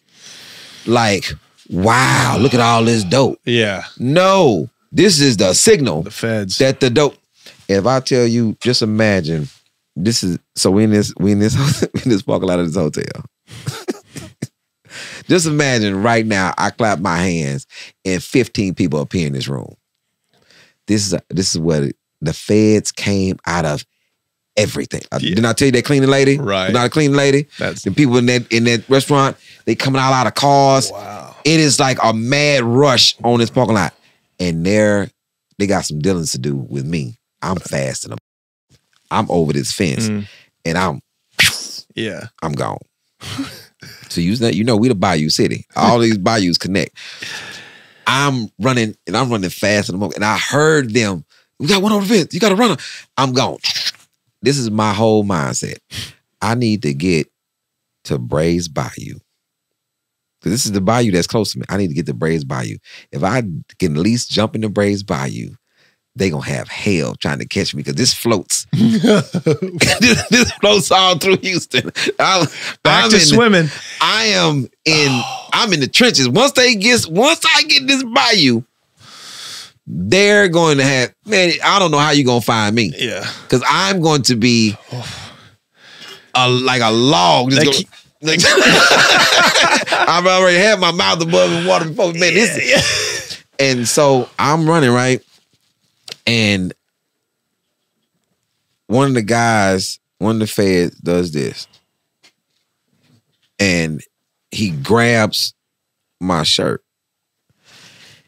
And I cut real hard Barry Sanders' ass. And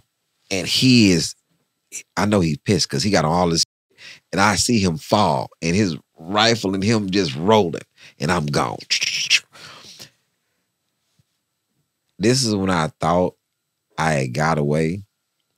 I thought I was ready because I'm about to, it's a cliff. I'm gonna swan dive off this cliff into this bayou. I'm gone. So I'm running, and I must have took my eye off of what was actually going on. I couldn't see everybody. So when I cut and I see the bayou and I'm running and I'm like, oh, I'm out here. I'm won. I saw it, the butt of a rifle just boom, and I'm rolling. And before I finished rolling, them had me hog tied and everything. Yeah. Like they was at the rodeo. I was like, oh shit. Like, never again. And for 6 years, I was gone at that. And I remember they brought me in that, remember the same bathroom that this girl was in? They brought me back in that room, that same hotel room, and beat the shit out of me in that bathroom. Wow. Because I wouldn't tell them who was in the car. Charles is on a high-speed chase. He's got back in and he's going. Wow. I can hear them on the radio. And they like, who in the car? Who in the bounce? I'm like, hey, no. Old school ass whooping, bro. By the feds, too. That's pretty wild. And they got Mo. They got Kevin. They got Psycho. They got Richard. It was on Low Life. So you listen to a lot of Houston rap. So you know Fifth Ward Boys. Yeah. Yeah. So Low Life from the Fifth Ward Boys is Richard. That's getting popped with me. Dude. You know what I'm saying? He wasn't making a lot of money rapping. Yeah, from the Fifth Ward Boys, right? Yeah. So, man, they got everybody. We got his aunt, too. I won't tell him, because I'm thinking if Charles get away, he's definitely going to come bomb me out. Yeah. And he's all the product. He got the product. And long as he, what I'm looking at, conspiracy, what I'm looking at, I'm smoking drugs, man. I'm just one of the counters. Right. Yeah. That's all I'm gonna say. I got this down, man. I am a dope fiend. They send me here to count this money and whoop de whoop. Yeah. That's all they just said I'm gonna toss you. Here's a rock just to go pick this up and bring it back. I'm finna sell it. I'm finna sell it, man. And why would you run it? I don't crack. What you think? I'm about channeling to your crackhead. Yo, this is where I'm at with it. Yeah. No dice. They catch Charles. It's heartbreaking. I don't go to court with them the first time because I'm on monoxicillin or some. I think I got burnt or something. I don't know. And cause I that's why I didn't go. I had medication and everything on me. You know what I'm saying? Right. So I had to go to the doctor first. So the next court date, I went. We were signed to this judge named Ted Pope. If you look up anything about Ted Pope sentenced his wife and his son to prison. Like, he's a crazy man. And you're in the Fed still. You're still charged. We started in federal court. Yeah. So then we get bumped down to state because the Fed's like, it's just 5 keys. It get bumped down to state, which is worse. So in certain ways, yeah. I got a open case because I'm on due deferred probation. So they had to shift everybody to Woody Denson's court because I'm the person with a fresh case. It open. They got to take us to Woody Denson court. In Woody Denson's court, this is the first time I'm seeing Charles, Mo, Psycho, Kevin, everybody. All right. We in holding. Come in there, handcuffed. Charles says, "Hey man, what the happened?" Mo's not in the tank yet, in the holding yet. I said, "Your boy Mo, what did he tell you?" Said, "What?" I said, "What did Mo say to you when he came down there?" He said, "Man, that you was nervous and tripping, but the shit was all good." Mo coming to that holding. And I'm about to lose it. I say, "Mo, what did you tell Charles?" Man, I told him, "Man, you nervous." Because you so busy, you so hell-bent on whatever has money that you gonna get. That you think that I'm nervous. You over-skipping what I'm saying. I'm not nervous, bro. I'm seeing this shit for what it is. Charles always regretted not listening to me. Because, like, since you teamed up with me, when had you not listened to me? Because I'm the person who is more cautious than everybody else. I don't want to get caught doing what we're doing. That's why I look at it. I remember Charles finna kill somebody, and I called him. This is when we had the brick phone. Yeah. I called him. I'm like, "Yo, you don't see them people on that balcony?" I've always... That was a trap. I've always been the person that saw something different. Yeah. Like with Lawrence, I gonna kill this dude named Lawrence that he was down with. He made me sit in the front of the car because he know if Lawrence would have been in front of me, I'd have shot him in the head while we was driving for over $10 million though. Oh, wow. Because Lawrence was a petty criminal that Charles was cool with that wanted to steal a 5 CD disc player over getting to the money. And that's how we almost got busted, because he wanted to take a 5 CD disc player out of something instead of the money. So did Mo end up telling? I mean, I assume, look, the Fed's got 5 keys. I'm assuming they're trying to squeeze you to figure out where it came from. Did they flip anybody in the crew? Everybody got time. Right, but you could still flip and get time. If you're going to flip, you might as well flip for free and get out. But everybody got time. It went in order. 10, 15, 20. No, it went 15, 20, 25, 30, 35, 40. Years. That's how the years went. Oh, who got 40 years? Charles. Because it was his, he had the dope? Charles, 40, Kevin, 35. Oh. 15. First one to sign. You got out of there. First one, my attorney, Rio Harris, he said, "Man, y'all not gonna win this." Yeah. The what I can do for you is get you the least amount of time. I'd have got 10, but it started at 15. But they ran my 10 because I had a previous case, due deferred. They ran the 10 and the 15 concurrent together. Right. my girl thought I got 25 years. And she flaked out on me, but it's only 15. Now, Rio told me I was going to do 18 to 21 months and come home. Because, in Texas, they was giving 2 for 1 and all this and shit. The best thing, I'm glad I didn't. Because I probably would have sold dope again. Gone back to it, yeah. So I got caught up in what they call a political year. Where the new mayor, the new governor, they come in, the first thing we getting tough on crime. Yeah. So we have a new mayor right now. Kathy Whitmire, John Whitmire is our new mayor. First thing, I'm gonna get tough on crime. That's what they do. So, especially back then. Ann Richards was our governor. If Ann Richards would have won, I would have got out sooner. Bush won. Your ass ain't going nowhere. Nowhere. But you got out. The ironic thing though is you got 15, but out of the state you can get paroled. The feds you would have done most of that time, 85% of it. You just wouldn't have got as much time. So it probably evened out. You probably would have got 5 in the feds, day for day, or you get 15, but you're out in a third.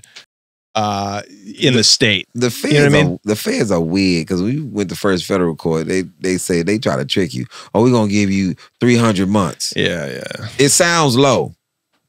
300 months sounds like because in your mind like 300 months it sounds like days. But math. 25 years. Math. You like, hey man, that's a quarter century. Crazy. So did Charles, is everybody out now? Yeah, Charles is out. Everybody's out. Kevin's out. Were they able to get paroled? What's the most time that a person from your case did? How much did Charles do off of 40 years? I don't know. I lost contact with them. Okay. Like the next time I even had any type of contact with Charles,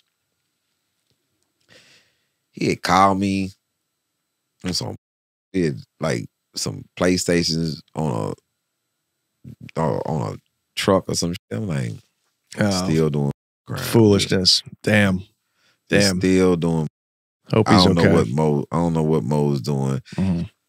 I ran into Psycho. He is like a counselor or something. Kevin, he owns like a club, does like promotions and all that. Still doing like Low Life is still Fifth Ward Boys. Yeah.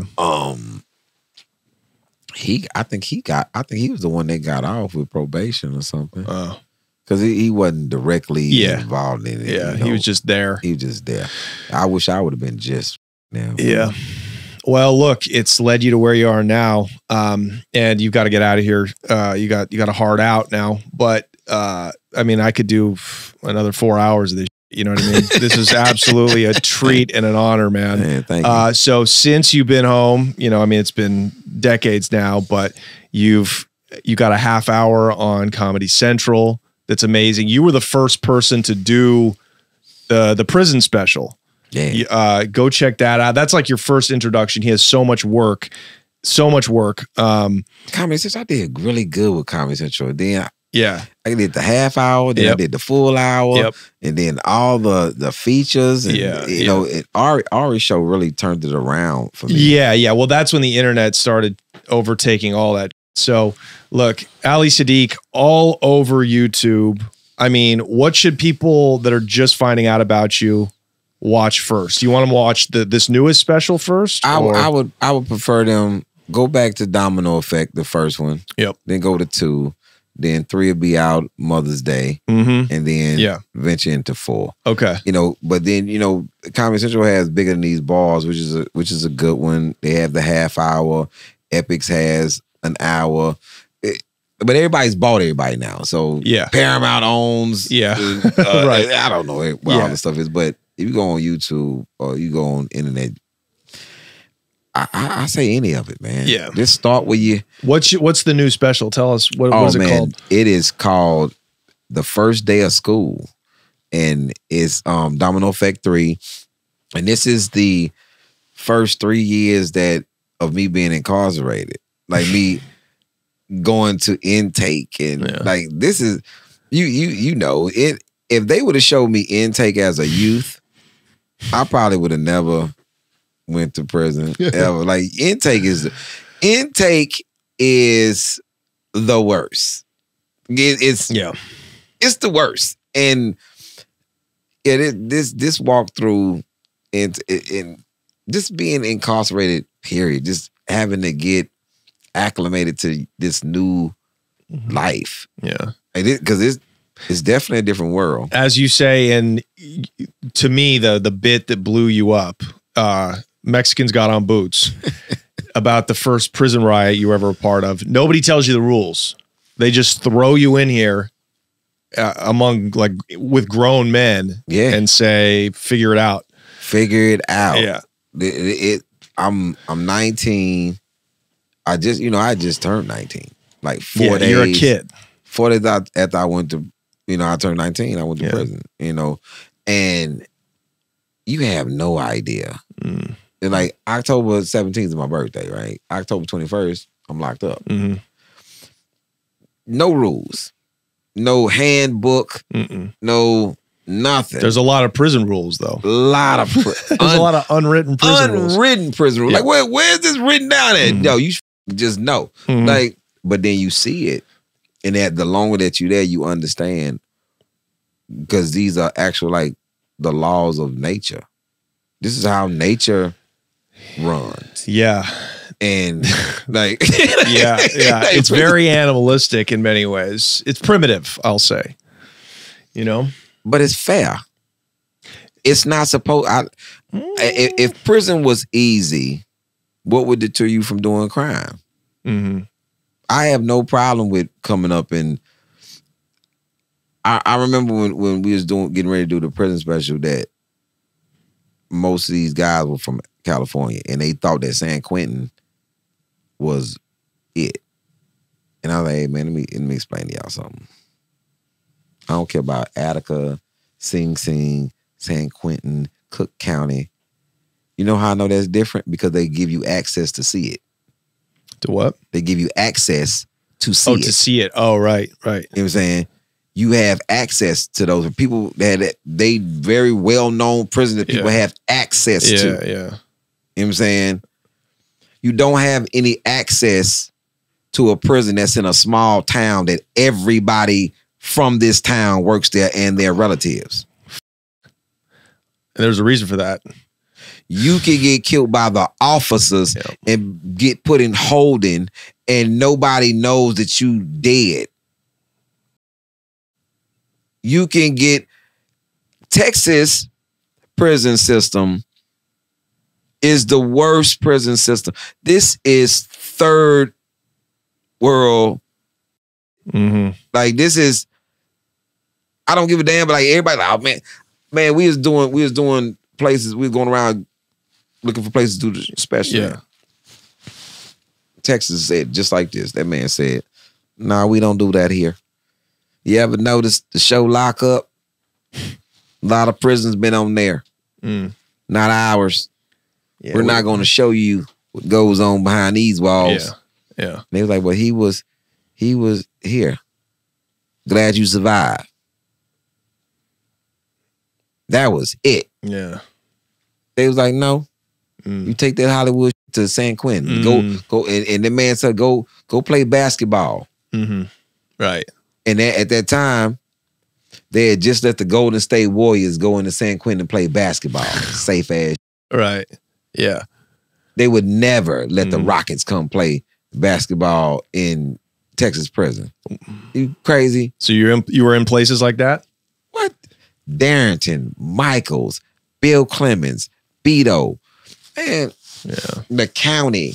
And that's a place where you just get a knife just for showing up. You got the guy that gives out a stick, a locker, the top of a can, man, whatever you can make something sharp out of, a pencil, anything. You can melt plastic down and make it hard. Whatever you can get your hands on, you better get it because this is a savage place. And man, I think I've been my worst self there for maybe 2 years. So you think you were worse in prison than you were in the street? Yeah. Oh, man. For sure. And is that because you thought you were going to do the whole 15? Did you feel like your life was over? I didn't know what I was going to do, but I know what wasn't going to happen. Mm. You wasn't going to talk out of turn to me. You wasn't going to take nothing from me. I wasn't finna give you a inch. Right. Because, man, bruh, I'd already been told by my uncles, hey, man, whatever you think is civilized, get that out your mind. Mm. So when you get there, you may not understand at first, but you understand you become who you actually need to become for this. And I tell people, they don't really have a whole bunch of cases of me doing something. They just know what I was capable of in the instances that I did something. Yeah. Like the movie Life. This is why I tell people who I was in prison. So on Life, people think that Tiny, remember when Eddie Murphy got beat up, they think that he was the toughest person in the prison. You gonna eat your cornbread? Yeah. Never realizing that when he was whooping Eddie Murphy's ass, somebody said this, hey, that's enough. Yeah. And he stopped. Right. Yeah. That's the most powerful person. Yeah. And those guys wield extreme power. It's so crazy. I'm like, why are you listening to this guy that is ordering you to go kill somebody where it's probably going to get him another life sentence? Or you keeping the peace. Right. Right. Yeah. I was hey man, what we doing? Nah. Yeah. That's not what we doing. Yeah. Did you roll with the Muslims in there? Do they have a car in Texas prisons, or is it just black guys? No, I'm Muslim, period. What you can't do is jump in the car with with us if you're not us. Yeah. But it's the thing about Texas. We say in Texas is three things that's locked up. Lions, lambs, wolves. A lamb is gonna be a lamb. A wolf can become a lamb because they need a pack. A lion is a lion. No matter where you go, you're gonna be a lion. Lion can never be a lamb. Lion not gonna be a wolf. And to stop him from being a lion, you have to dismantle him. Yeah, cut his tail off, rip his mane off, cut his paws off, take his teeth out. Then at that point, he's not a lion anymore. Yeah. You know what I'm saying? Yeah. I rode by myself. I came here by myself. I'm going to leave by myself. When you get transferred from Torres, you get transferred by yourself. You go to a whole nother unit. You on Bill Clemens. Nobody know you from Torres. You got to stand there on your own. Go from there, you go to Michael's. Got to stand there on your own. You know what I'm saying? Go to Justice Roberts. You got to, wherever you go, got to stand on your own. Lambs are always different. Wolves are always scared. This is how I've always been. Every time I'm transferred somewhere, I look just like this. And when I get there, hey, brother, hey, man, listen to me. Don't know you. Don't want a whole bunch of conversation with you. Well, man, I'm just telling you how it's going to go with me.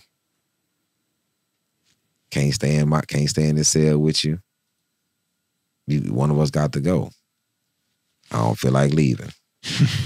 And the difference is, I can't be threatened with being locked up because I'm already locked up. So that's another thing to try to hold. Oh, I will put you in lock. Well, I've been in lockup a bunch of times. Right. That ain't nothing. Did you do hole shots? Did you go to the hole while you were? Oh, hell yeah. Hell yeah. Because you couldn't, I don't need the rec. I don't need TV. Yeah. I need none of that. I go to the hole. I do 3,000, 4,000, 5,000 push-ups. You know what I'm saying? Roll my mat up and do another bunch of pull-ups with the mat. Maybe dips if you got enough of dips on the side of the bunk with a towel. And this is when I knew something was in my head. And I could tell stories. I would be in there talking to myself, and then I could make a chessboard. I'm in the hole. I made a chessboard. Took pieces, wrote all the stuff on pieces, sent it down, 2 doors down. Me and this dude playing chess under the door. Hey, move up. He got a board, I got a board. And this is you in there. You acclimate yourself to what you got going on. At what point during the 6 years did you decide on comedy? Or had you at that point? I was more of a sarcastically jovial person. I think my wit about myself came from me being very sarcastic. Dudes about to fight. I always wanted to know, hey, who willing to lose this fight twice? Holly, what the f you talking about? Let me explain. Y'all may be new to this. So y'all gonna fight. Somebody's gonna lose. Somebody's gonna lose that one. Then the officers are gonna come in. CO's gonna come in, whoop the shit out of both of y'all. So that means somebody has lost 2 fights today. which it made sense to them. Yeah. I was always the... Yeah, and that's a comic's mind, right? That's the seeing the angles that the other civilians don't see. Ain't nobody going home, but that was my favorite one. What y'all mad for? Ain't nobody going home today on a Saturday. Right. Nobody's going home. Yeah. So it's just one of them things. So you got out in 96. 97, and you started comedy pretty much right after that. December 97. Wow. December. Yeah. And you've kind of done that. Your comedy career's mirrored your experience on the streets and certainly in prison. You've never been a follower, like when I asked you at the beginning of the episode why you didn't move to LA or New York. It was like, well, because I'm in Houston and I'm doing my own thing. Like you never felt, and I do that a lot. Most comics want to follow like the trends because they think they need to. It's very difficult to like exist. It's easier now than it's ever been because of social media, but like to exist in your own universe and know that you'll find your audience, it's an exceptional thing. Home of the independent. Yeah. Everything about Houston is independent. Right, of course. Yes. We're the beginning of the independent rap labels. Right. Independent artists. That we never screamed labels. We only screamed our our crews. Yeah. So you have the Swisher House, and you have the Rap-A-Lot, and you have Slim Thug's crew. Watts, Michael 5000 Watts, and Screw. We have our own sound. When you have somebody that's signed to a label and he making whatever he making, but you got somebody that's independent is making $300,000 a month. What? Yeah. You gotta pay the label. Like now, I don't have an agency. You don't even have an agent now. Nope. No agency. I used to be on UTA. I used to be on Innovative. I'm not on anybody's label. Wow. Yeah, you just need somebody to book the venue and you'll sell your tickets. So the time's caught up to you. That's really what it was. And that's what's so interesting is like rappers, now every comedian is independent and they have to have their own ecosystem, their own social, their own YouTube, their own everything. Rappers have been doing that for years. Modeled myself after the rappers, right? The MCs that I saw. But you were just way ahead on it, man. And it worked out fabulously because every single one of your specials has multi-million numbers. And I mean, look, the proof is in the ticket sales. Yeah. So look, we got to go. I know I've kept you too long. Ali Siddiq, where can they find you one more time? Man, hit me on YouTube or hit me on, that's Ali Siddiq Comedy on YouTube, but go to my website, alisiddiq.com, or hit me on Instagram, Ali Siddiq, Siddiq. That's how you spell Siddiq. Make sure, check me out. I'm here. Yeah, everything will be in the description. All the links. A bunch of clips are coming out. One of the best in the business. Thank you so much again, man. Man, it's been an honor and a pleasure, bro. Hell yeah. Appreciate you, dog. Thanks, guys.